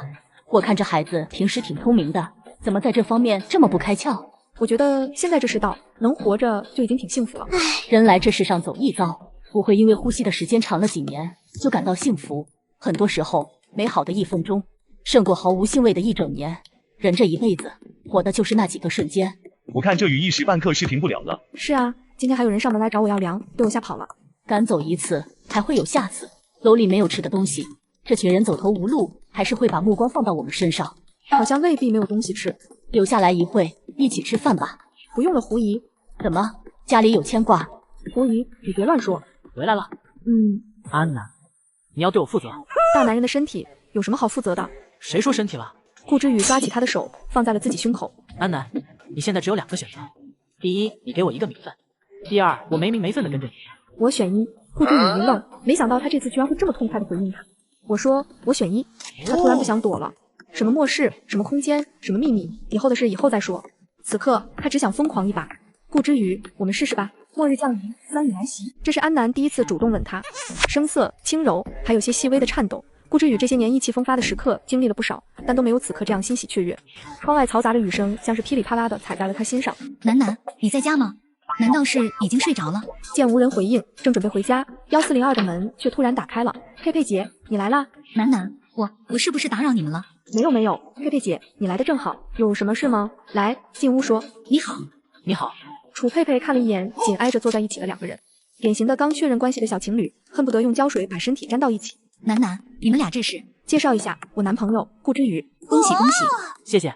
其实我也没什么大事，就是想来跟你换点零食。安南有些诧异，楚佩佩平时从来不吃零食的，以往她有零食都是拿出来跟她和赵平安置换成物资。对，最好是软糖、布丁、果冻这种甜一点的，小孩子喜欢吃。小孩子？我收养了个小女孩。什么时候的事？哪来的小女孩？楚佩佩将之前的事给安南详细讲一遍。我看这孩子实在可怜，就想着给他换点可口的零食吃。9岁的孩子好像还没换完牙，小孩贪甜，你记得糖果不能一次性给他。好像已经换完了。你放心吧，我知道了。有空我带着闺蜜过来，让你见见她。刚好我明天打算叫你和15楼一起过来聚餐，你把孩子带过来一块玩吧。是值得好好庆祝一下。今天发生的一切跟做梦一样，她居然有男朋友了，活了2辈子谈的第1个男朋友。脑海里浮现出顾之宇那张精致的脸，忍不住勾起了嘴角。第2天，顾之宇早早的在厨房里忙碌了，安南则是上楼邀请赵平安和胡一过来吃饭。几人就坐后，楚佩佩向大家介绍了她收养的女儿小乖。佩佩姐，小乖的全名叫什么呀？她不记得自己的全名了，只知道叫小乖。赵平安诧异的看了一眼小女孩，不记得名字，孩子是头部受伤了吗？我检查过了，近期没有受过外伤，要么是先天的，要么就是以前有过什么旧伤。没关系，我给他冠了我的姓，以后就叫楚小乖。妈妈，我能坐在那个哥哥身边吗？傻孩子，叫差辈了，那是你男小姨的男朋友，要叫小姨夫。小夫？不是小夫，是小姨夫，或者你直接叫叔叔也行。但那是个哥哥呀。小孩子不懂什么辈分不辈分的，看小顾年轻又帅气，就认为是哥哥。孩子想叫什么就叫什么吧，最好管我也叫姐姐，叫姨听得多老。我伤心了，同样都是帅哥哥，小乖怎么不找我玩？有小顾在旁边比着，你还好意思说自己帅？几个人话题越扯越远，小女孩没再吱声。接下来的时间只是乖巧的坐在椅子上。佩佩，小乖的情绪好稳定。这孩子虽然有些胆小，但一点都不调皮胡闹。小顾，你家里还有些什么人啊？没什么亲人了，我是在孤儿院长大的。顾大哥，你是孤儿？也不算孤儿，我母亲还活着，但失踪了。父亲在我7岁那年车祸嘎了，后来我就被送到了孤儿院。那你是自己白手起家创立的顾氏？不是，顾氏是我爷爷的产业。你有爷爷，那怎么还会流落到孤儿院呢？我父亲小时候被拐卖了，爷爷找到我的时候，我已经17岁了。那你爷爷？我回来的第3年，他就过世了。不说这个话题了，看给我们楠心疼的。几个人连吃带聊，足足聊了3个多小时，才准备散场。这女娃娃居然一直在认真听我们聊天。是啊，一般的小孩子在这种时候早就无聊的睡着了。小乖，你能听得懂我们在聊些什么吗？听不懂。听不懂还听得那么认真？我看你们好看呗。妈，我发现养一个小孩也是挺有趣的。连个媳妇都找不到，还想要小孩？在众人散去后，安南问出了自己心中的疑惑：你为什么对楚小乖那么冷淡？我不喜欢他的神态。神态？没有小孩子的天真，倒像是顾左吃啥。赵平安的问题，他答的也很奇怪。什么问题？问他有没有听懂我们说话。你是说一般小孩子都会不懂装懂，他却是懂装不懂？一个小孩子怎么会有这么多心思？我们提防这点就可以了，总归是一个小孩，心思再多也翻不出什么大风浪来。妈妈，外边的人连馊饭都吃不上，我们这里为什么还能吃肉呢？因为你楠小姨有能力呗。你还知道什么叫馊饭呢？我吃了好久呢，后来吃不到了，就只吃土。小乖放心，以后有妈妈照顾你，不会再吃土了。妈妈，你是世界上最好的妈妈，我好爱你。末日降临，酸雨来袭。第2天，安南发现外面的雨已经停了。上一世也是这样，连绵不绝的雨突然停了下来。很多人以为酸雨结束了，跑出去寻找物资，却没想到雨很快就又下了起来。很多人躲闪不及，又嘎了一批。这场雨就这样断断续续地下了1个多月，才真正的结束。安南从卧室出来，发现顾之宇居然罕见的还没有起床。这男人每天都比我先醒，提前做好饭菜。今天倒是反常，不过这样也好。昨天吃的太丰盛，实在腻得慌。今天只想简单吃一碗暖胃的面条。顾之宇，吃饭了。过了好一会儿，顾之宇一言不发地坐到餐桌前。吃饭吧。安南津津有味地吃了起来，吃了一会，才注意到顾之宇一直杵在那没有动筷。怎么啦？不合胃口吗？没有，身体有些不舒服。哪里不舒服？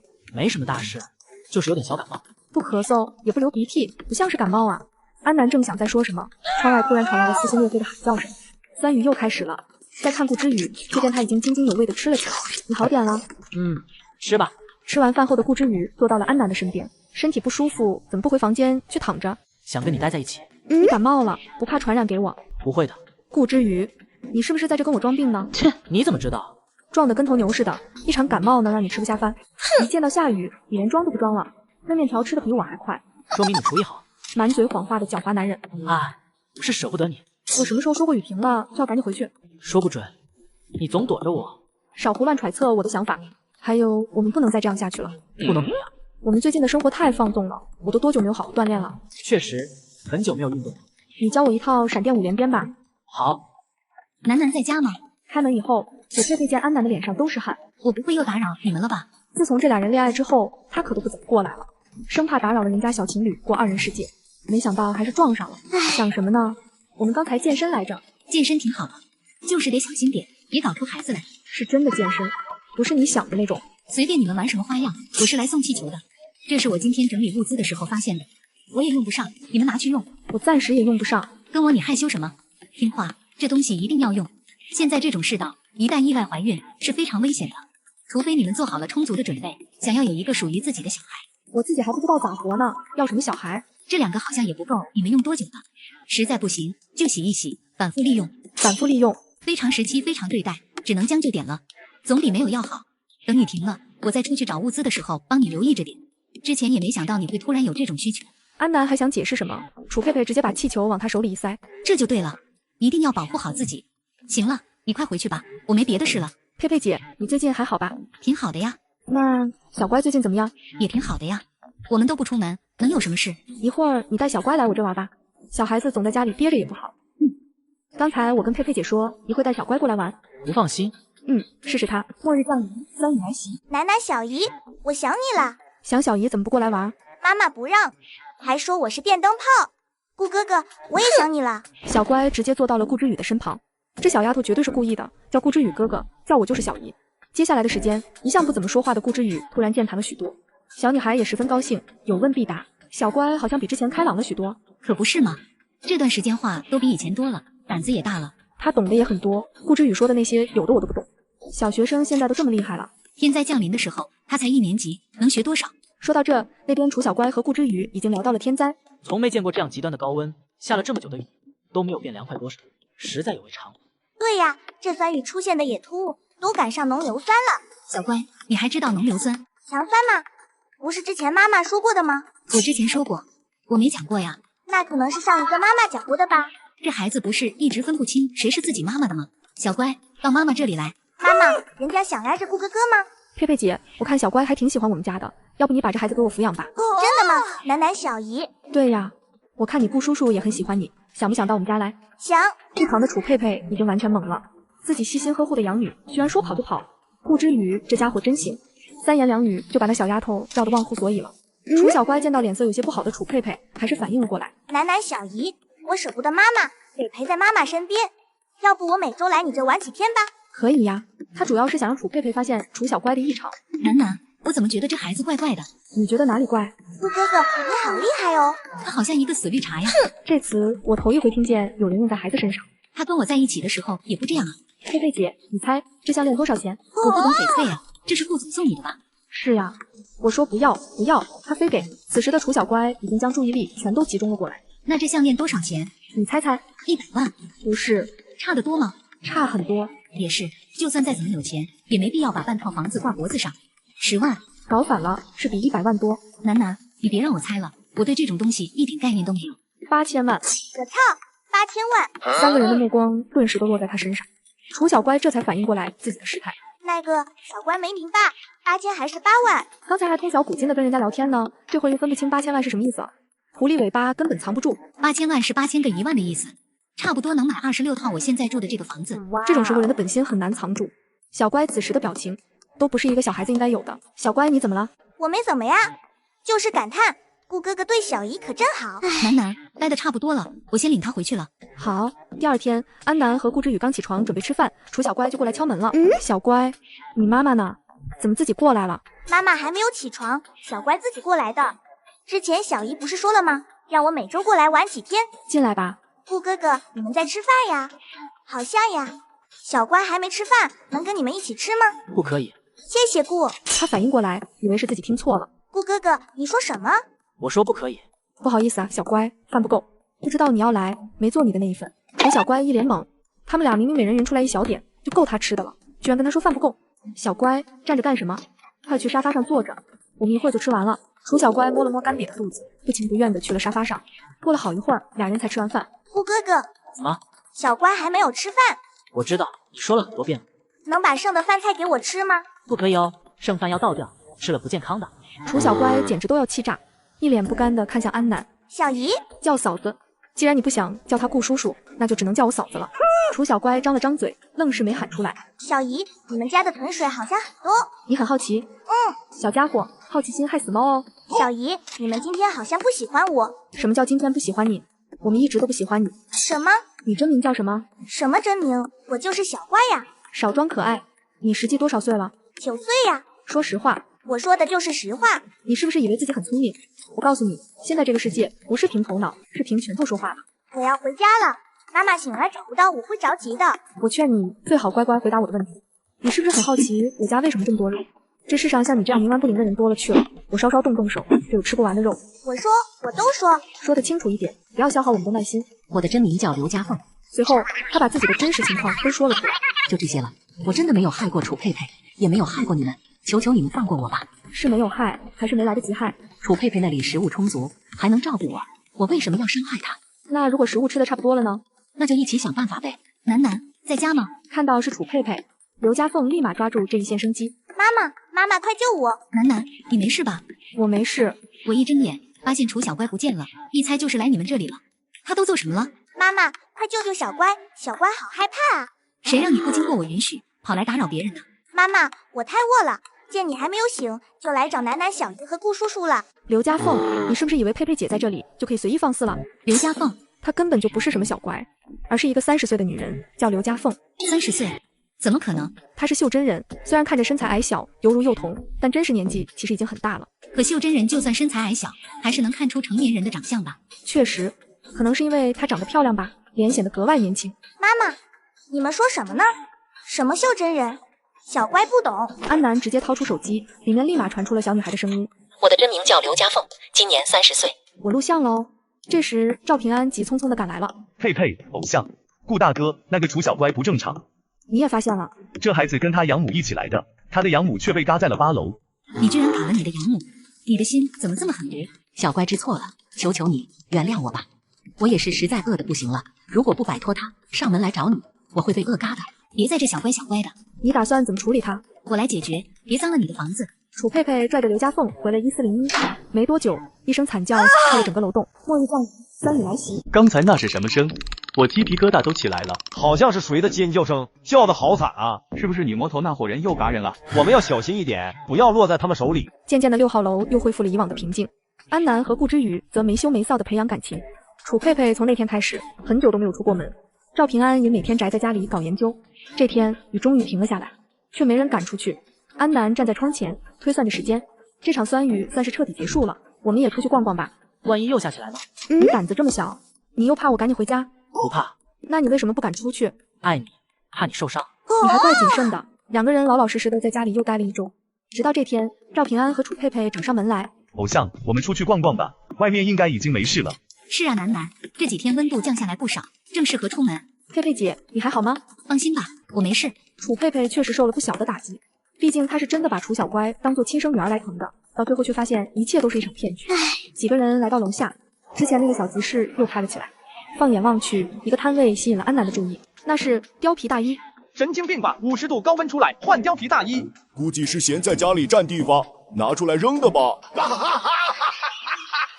还有几个月，极热就要结束了，紧接着是6个月的大雾，然后就是极寒了。这些貂皮大衣买回去，正好可以降温的时候穿。你这东西都怎么换？给2就换。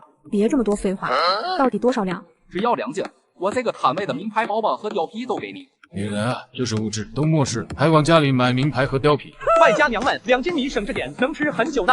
用你家大女了。看到顾之宇手中的枪，众人立即闭上了嘴。我只要这些貂皮大衣，用2袋饼干换。摊主一愣，这些大衣就是摆在我面前，我都觉得热。不过能拿这些无用的貂皮换来1天的食物，还是算了，可以的，我跟你换。极寒时期，一件貂皮大衣可是千金难求的，就算不自己穿，拿出去换粮都能换不少。你家要是还有貂皮大衣，我还能收。大衣没有了，您要这么多貂皮大衣做什么？个人爱好，我喜欢冬天和雪相关的东西，拿回去摆着，看着心情好。那你想不想要雪地摩托？雪地摩托？是啊，我还有1辆雪地摩托，现在前1年刚买的，没玩过几次。如果你要的话，也可以置换给你。这可是好东西，等大雪封城，开着雪地摩托，岂不是四处畅行无阻？之前洪水淹了那么久，你的车应该已经泡坏了吧？没泡水，我有个仓库在8楼，没有被水淹过。2人约定好明天去看货后，安南一行人便离开了。第2天，顾之宇则是在厨房里忙活。今天我就不和你们出去了。小顾同志，你很贤妻良母吗？保准让老婆大人逛完街到家就有饭吃。油嘴滑舌。3人来到市集，却发现比昨天更热闹了。那边是什么情况？那好像是个车吧？那是水罐车。挤什么挤？他妈排队去。人群立马散开，老老实实的排起了队。蒋卫民、蒋天，你认识他们？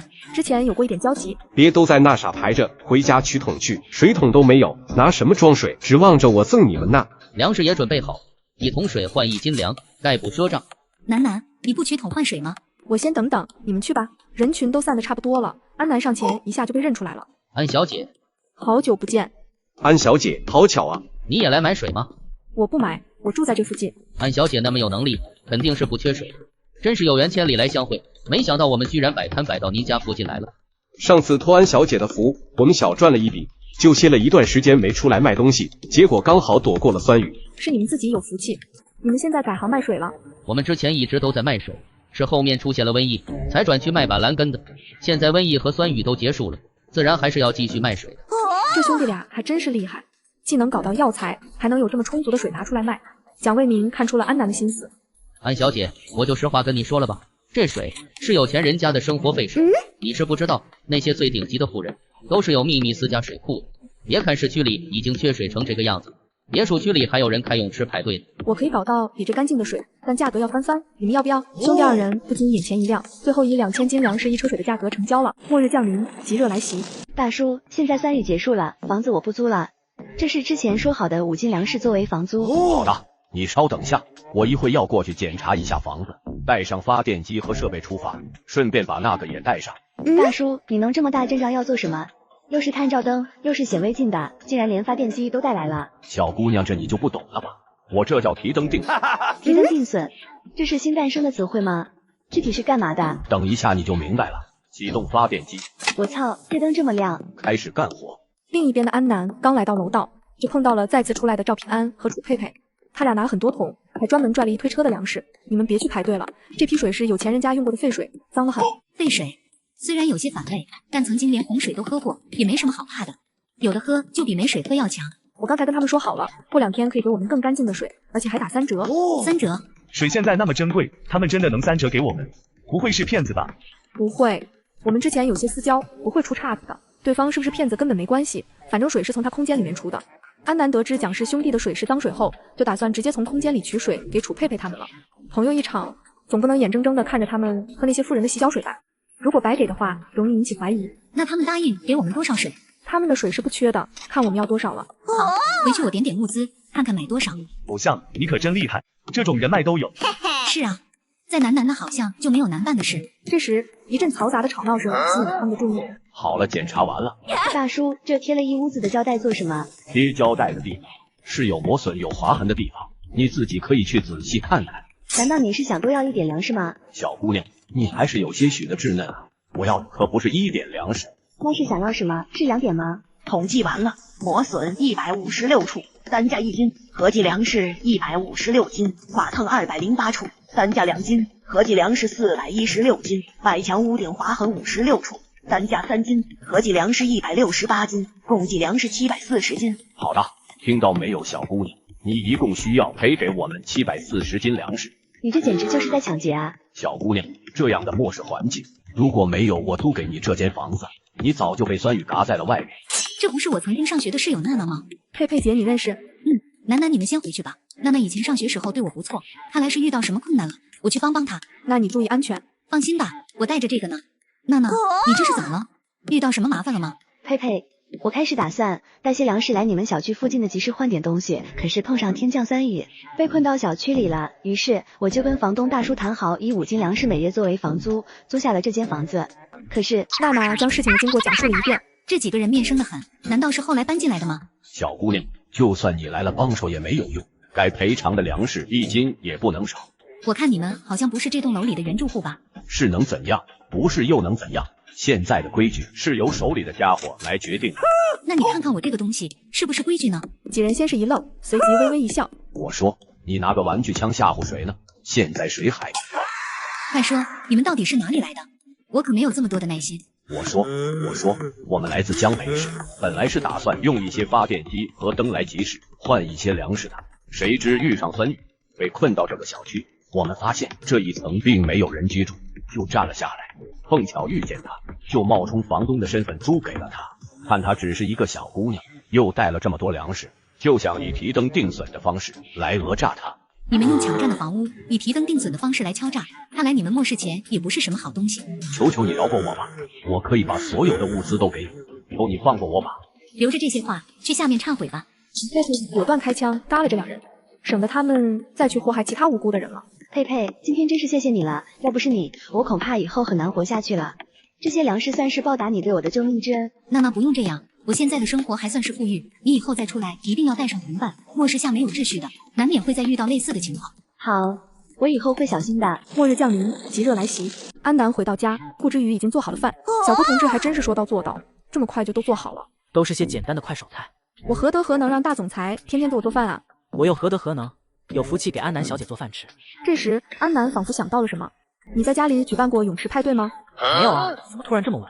楼下来了个卖水的，说是有钱人家的生活废水。你说的是尤家吧？他喜欢办泳池派对，之前也确实有消息说他们家在卖废水。你是不是比尤家还有钱？女朋友终于想起来查家产了。我就是好奇，你可以不用回答。当然要如实回答，我确实比他家殷实一点。天灾降临前，我在全国各地筹建的商场刚好要陆续开业，因为暴雨的原因，开业失败，所有的物资都被我妥善封堵起来了。除了……此时的安南两眼发直，满脑子都是他刚才说的话。筹建的商场开业失败，物资之前被我抄空了的那个商场，不会也是顾之宇的吧？我看天灾形势不对，除了各地商场的那些货物，还高价购入了大量生存物资。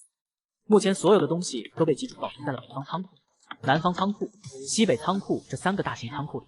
你居然还有时间建仓库？不是后建的，我刚接手顾氏的时候就挑了3座山，建了那3个仓库，囤积了不少东西。刚接手顾氏的时候，为什么？大概是没有安全感吧，集团也不是那么好掌控的。他是在孤儿院长大的，习惯了将有限的食物藏起来，留着慢慢享用，也习惯了好东西可能会突然被其他人夺走。总之，既然现在我们已经在一起，并且以后也会一直在一起，我所有的东西当然也都是你的。如果你愿意的话，我可以带你去咱们的那些仓库看。什么情况？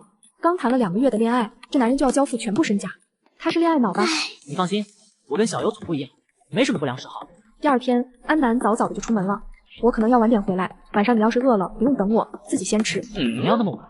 看完摩托，还有点其他的事情要办。好，那你注意安全。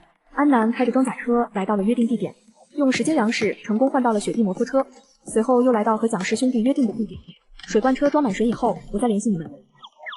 看着他们开车离开后，安南将3辆水罐车都收入到空间里去灌水了。半山别墅区，例行帮老板打扫房子的龙同安看到顾之宇回来后，激动的上前拉住了顾之宇的胳膊。顾总，你没事吧？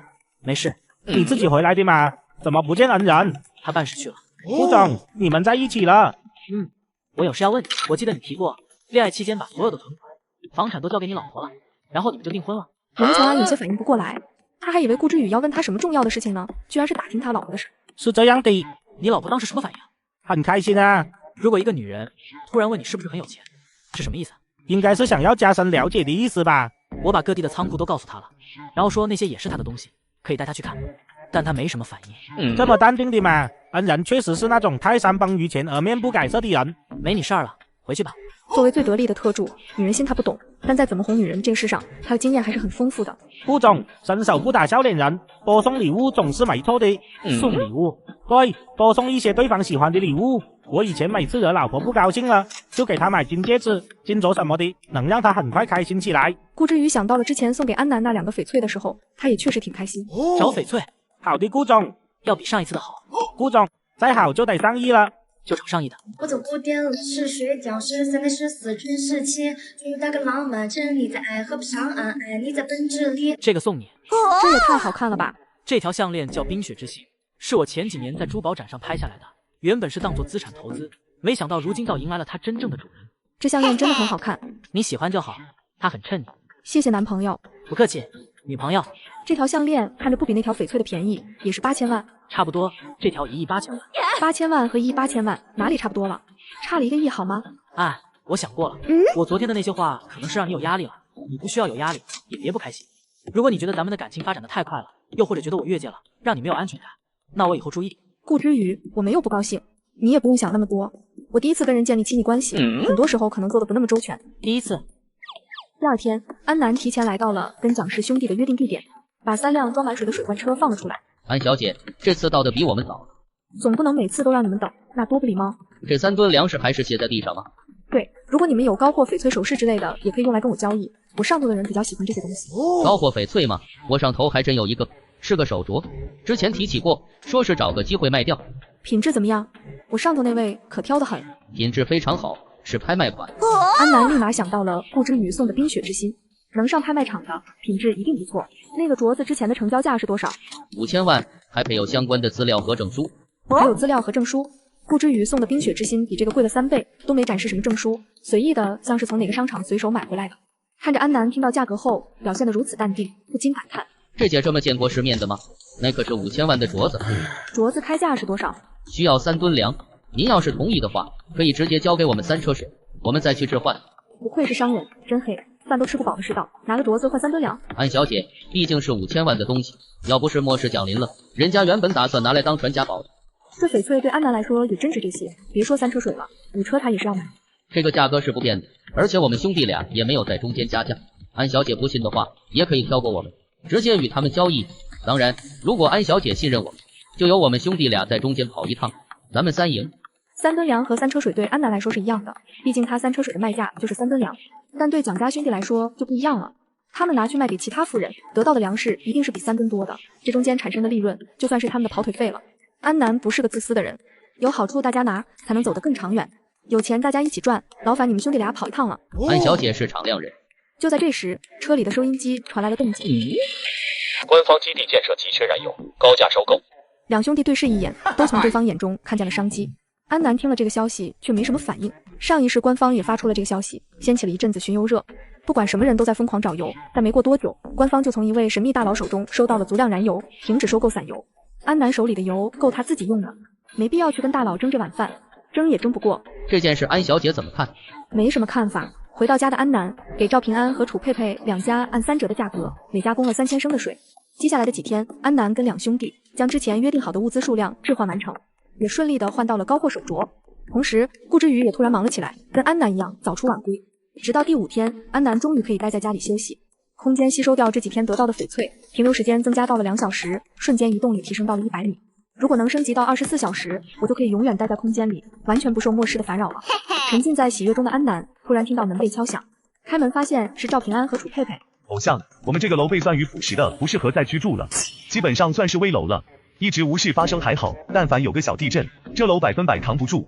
安南心里知道，短期内是不会有地震的，这里暂时可以照常居住。上一世他直到极寒才离开这里，这一世他并不打算一直守在这里。很快大雾就要来了，到那时城市将会乱作一团。那我们是不是应该搬家呀？你有什么想法吗？我认为我们可以搬去一个人烟比较稀少的地方，你们觉得半山别墅那边怎么样？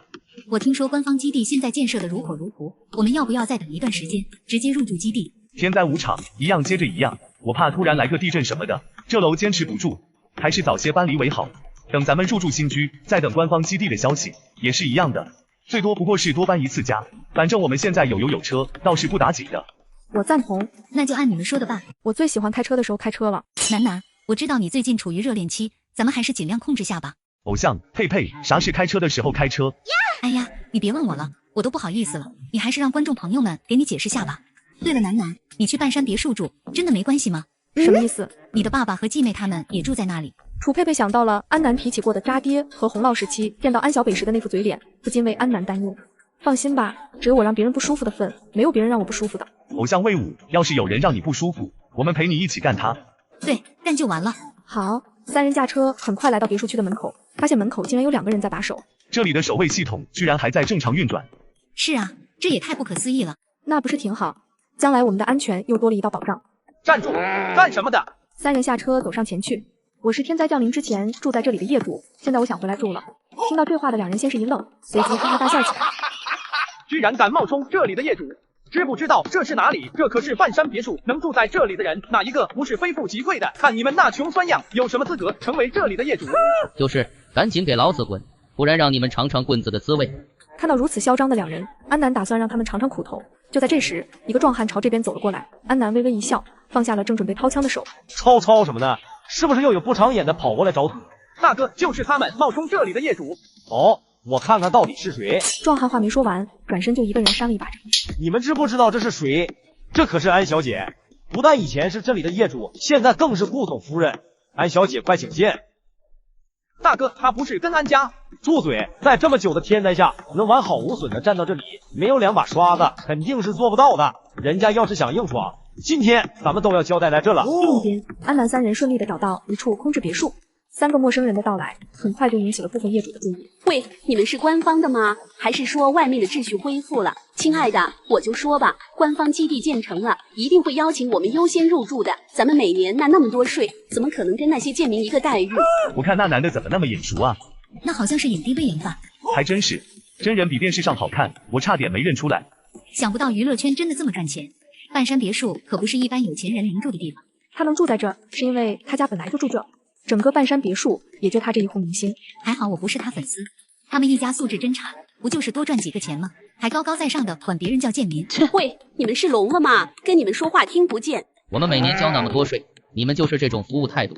亲爱的，你别生气，不过是3个打杂的嘛，很好处理的。打头的那个，你叫什么名字？我要投诉你们。安南回过头，冷冷地举起手中的枪，马上从我们眼前消失。亲爱的，我好害怕，这几个官方的人好像不太正常啊。你们是哪个局的？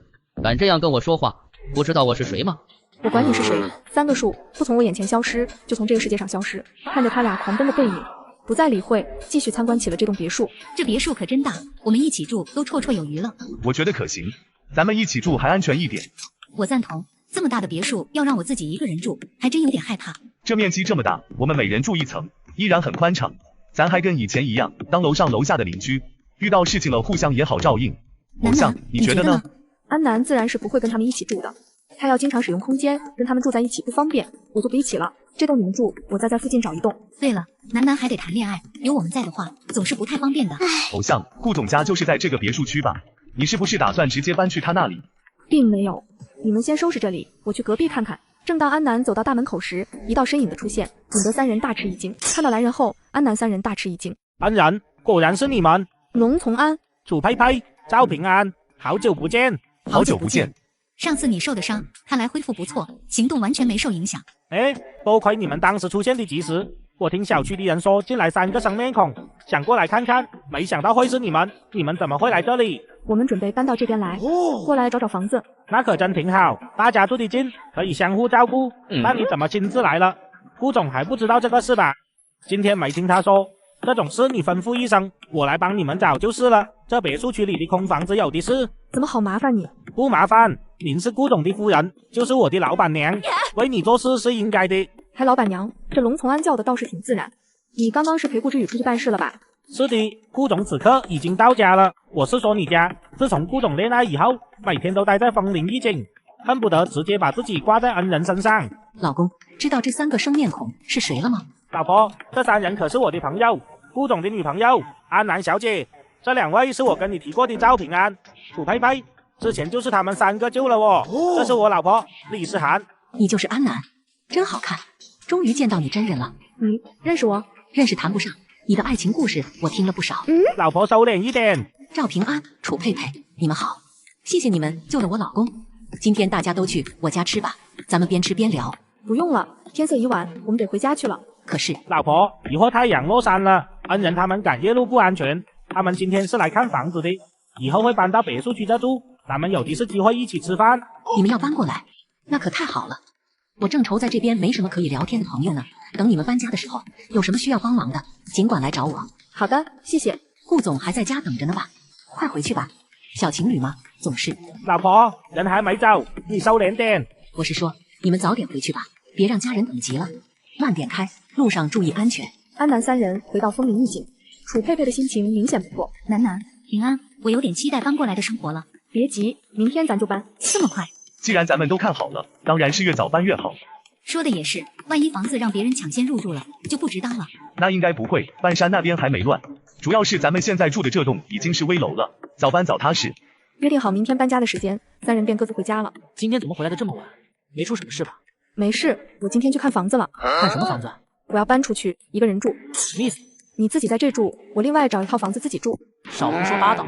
真的，你太粘人，我要自己生活一段时间。我看有些人欠收拾。说完，顾之宇直接将安南抱进了卧室。我开玩笑呢，你快起开！我错了，别闹。还要不要自己住了？不了，这下安南不敢再胡言乱语了。这栋楼受损比较严重，我今天跟佩佩姐和赵平安去半山别墅看房了，打算搬到那边去住。确实，那边更安全一点。看什么房子？你直接住我那里不就得了？我不吃男人软饭。那我吃你的软饭，我不介意。行，我养你。我给你弄辆货车吧，争取1、2趟搬完，省得一遍遍地跑了。你要是不在，我直接全都收进空间，进度更快。你的事情忙完了？这几天顾之宇忙得见不到人影。安南虽然没问他在忙什么，但心里也隐隐有了猜测，他大概率就是那个卖油给官方的神秘大佬。我明天再出去1天，就都忙完了。那明天正好可以用空间了。好，你忙你的去。你打算什么时候搬？明天。能不能等1天？后天搬，我帮你一起。不用，你忘了我有闪现。那搬多了也会累，还是等后天。让我干吧。明天我跟人约好了，没法变动，必须得出去一趟。后天以后就都没有事了。你忙你的去，我跟佩佩姐他们也约好了。你放心，明天我能搬多少搬多少，搬不动的留给你。那你注意点，别累到自己。第二天一早，顾之宇离开了，桌子上留着一把卡车钥匙。他今天走得还挺早。安南拿起车钥匙，若有所思。如果我们没有相识，你会爱上谁？坐在车里的顾之宇仿佛是感受到了安南的询问。安，倘若我们能相识，我就自己一个人老老实实的待着，直到遇见你。你会为了我一辈子不找女朋友吗？遇见你之前，我都自己待了28年。我喜欢你，是因为你是你，而不是因为我想找个女人。恰巧不行。上辈子没恋爱过，千里迢迢的走去半山别墅，被渣爹拒之门外，远远的看见过顾之宇的那栋豪华别墅，直到含恨而终也没能相识。重生后更是无心男女之情，只想一个人好好活下去。直到你的出现，改变了命运的轨迹。如果不是你，我也不会去恋爱。我会一直爱着你，保护着你，永远不分开。安南将家里的东西全都收进了空间，来到了楚佩佩家门口。佩佩姐，起来了吗？楠楠，我刚收拾完东西。顾之宇帮忙弄了一辆卡车，你把东西搬到卡车上吧，这样可以少跑几趟。那太好了。楠楠，你的东西呢？我起得早，已经拉过去了。那行，我去把我的东西都搬过来。既然车子是用你的，由我出。好。安南又去找了赵平安，几人收拾好东西便出发了。你们快看，是女魔头在搬家吗？是，我今天早上就看见女魔头他们往卡车里装东西了。这是什么意思？这里不会是不能待了吧？人们总是喜欢关注着富人的动态。经历了几重天灾之后，安南已经成为了小区里的风向标。几人刚到半山别墅，便迎来了不速之客。喂，你是什么人？怎么之前没见过？安南，居然是你！他喊出了安南的名字，应该是以前的熟人，但安南却没想起对方是谁。见安南没有说话，年轻女孩气得够呛。安南，你敢无视我？乖女儿，你别生气。安南，没想到你被安家赶出去以后，还有脸再回来。就是你到底怎么进来的？凭什么待在这里？我白曼雪活这么大，就没见过你这么不要脸的人。听到白曼雪这个名字，安南终于有了一点印象。小时候一起玩过，因为他偷走过安南的一个手链，之后就没有再来往过了。是你呀，白小偷，好几年不见，我都没认出来。你胡说八道些什么？真没素质！白太太，现在是你带着女儿跑到别人家来骂街，咱们谁更没素质？谁说这是你家了？这明明是李家空置的房子。你是安家的女儿，2年多以前就被赶出家门了。怎么这么多年你还没有改掉那该死的高傲？说你到底是怎么进来的？他跟安南是有着怨的，安南长得比他受欢迎，家里的事业也比白家做得成功，时间长了，他心中生出了许多的不平衡。安南，你自己的亲爸爸都不要你了，可见你有多么的讨人嫌，怎么还有脸回来？我做错什么了？为什么没脸回来？我可没有偷过别人的东西。你被戳到痛处的白曼雪气得抽搐。你是被赶出半山别墅的，凭什么又回来？谁准许你回来的？我只是被安兴业挤出了安家，怎么如今这整个半山都归安家所有了？不是安家所有，那也是我们所有业主共同所有的。没有我们的允许，你不可以进来，更不可以随便住进别人的房子里。说吧，你们哪位业主不同意？妈，他有真理，不就是个模型，有什么了不起的？你爸的书房也有。你确定那是模型？我看着可挺逼真。她一个小丫头，哪里能弄到真理？就算是她母亲在世的时候，也没见她家有真理。安南懒得再跟他们争论，直接将一颗花生米送进他们的肩膀，冲着母女俩撕心裂肺的叫了起来：“闭嘴！”两人立刻闭上了嘴巴。你们两个一人向前走，一人向后走，边走边喊：“我再也不敢多管闲事了。”听懂没？听懂了，你别激动，我们这就按你说的做。要是谁敢擅自跑回家，我直接上门打了你们全家。母女二人看向安南的目光里又多了几分恐惧。很快，别墅区里出现了从未有过的奇怪景象。我再也不敢多管闲事了，我再也不敢多管闲事了。白家女人的行为一时间吸引了不少人的目光，最先听见动静的是陈氏夫妇。这个安南居然真敢开枪！把你斯文人的那一套收起来吧，世道早变了。这丫头不像她爸，倒有几分淑兰的风范，跟戚淑兰一样，比男人还凶。那叫女强人，你们男人就是喜欢打压优秀女性。要是戚淑兰知道自己的女儿被丈夫这样对待，恐怕要气活过来。那个官方的居然真敢用真理伤人。我感觉那女人不是官方的，很大可能是她用特殊手段嘎了官方的人，才拿到了真理。那也太猖狂了。就是猖狂，你看她昨天那个样子，都敢拿真理威胁我，我可是顶流中的顶流。满华国无人不知、无人不晓的大明星，他都敢对我下手。是啊，亲爱的，你说那个假官方会不会是你老婆找来的杀手？不会，我们都已经秘密离婚了，财产分割他也满意，找杀手干什么？可你们当初离婚，毕竟是因为他发现了我的存在。那也不会，天灾当前，他远在苏国，怎么可能千里迢迢找杀手来害我？怎么会有真理声？听外面的喊声好像是白太太，我和小北去看看什么情况。母女两人来到门口，正好看见白太太路过。阿姨，你这是怎么了？得罪了新来的住户，拿我杀鸡儆猴呢。什么新住户这么猖狂？白太太看了一眼柳秀莲，到嘴边的安南二字噎了回去。这假凤凰有什么资格活得这么滋润？不过是个村妇，舔着脸上喂的小三，凭什么比我这个正牌的富太太过得舒坦？就是个独居女孩。带了真理，先不跟你说了，我赶紧走完，好回家包扎伤口。妈，咱们半山这以后会不会不安全了？不安全是早晚的事，这里能维持这么久的平静，已经算是我们命好了。那我们要怎么办？抱大腿，谁想就抱谁的大腿。你是说那个新来的住户？听白太太的意思，对方是个年轻女孩，应该是比较容易接触的。明天你带一些食物送过去是个好，现在不比以前，你爸不中用了，咱们得抓紧找到新的靠山。爸爸怎么就不中用了？如今所有的钱、股票都成了没用的废纸和数据，你爸的那些财富已经成了泡影。现在外面最重要的是拳头。看明白外面是什么情况了？没什么大事，就是白家母女得罪了新来的邻居，被教训了。什么新来的邻居？这种时候，别墅区怎么会入住新人？那群门卫是怎么办事的？是个带着真理的独居女孩，不知道什么来路，门卫能有什么办法？半山这边一直挺安全，怎么会突然有人持真理跑进来？没事，明天过去打他一下就知道了。外面太危险，还是让小可去吧。你还要为我延续香火呢。行了，抓紧上楼给妈按摩去吧。都末世了，还以为你家有皇位要继承呢。面对戚淑兰的时候，大气都不敢出。切。柳秀莲本来跟安兴业是青梅竹马的同乡，但安兴业为了攀高枝，假称自己单身，疯狂追求富家千金戚淑兰，得手后便抛弃了她。她当时一生气，便回到乡下闪了婚。顶过了半年的苦日子，柳秀莲就清醒了，于是离了婚，跑到临北市来找安兴业，并威胁他，如果不把自己安顿下来，就把事情闹大。安兴业只好妥协，在背地里偷偷的养着柳秀莲，最后生下了安小北。你的肚子怎么样了？没成。没用的东西，都20来年了，硬是没让我抱上孙子。王丽梅年轻的时候干活伤了腿，导致腿脚一直都不太利索，因此柳秀莲每周都会帮她按摩几次。我的命可真不好，2个儿媳妇没一个肚子争气的，生出2个死丫头，赔钱货。不过人家舒兰好歹还会搞事业，多赚钱。你说说你有什么用？妈，我怎么没用？这不是帮你按摩的吗？戚淑兰可没有这种手艺。说完，直接起身要走。干什么去？你还没按完摩呢？按完了，就按了这么几下，就敢跟我说按完了？对，好啊你，柳秀莲，要不是我儿子，你能住上这么豪华的别墅，居然敢这么跟婆婆说话。要不是看你懂事勤快，我们兴业能娶你进来。说句实话，你连戚淑兰的脚趾头都比不上。孙老太太以前可不是这么说的，真是远了相近了臭。等我找到了新的靠山，这母子俩就都当做垃圾丢掉。外面怎么会有真理声？顾家动用真理了。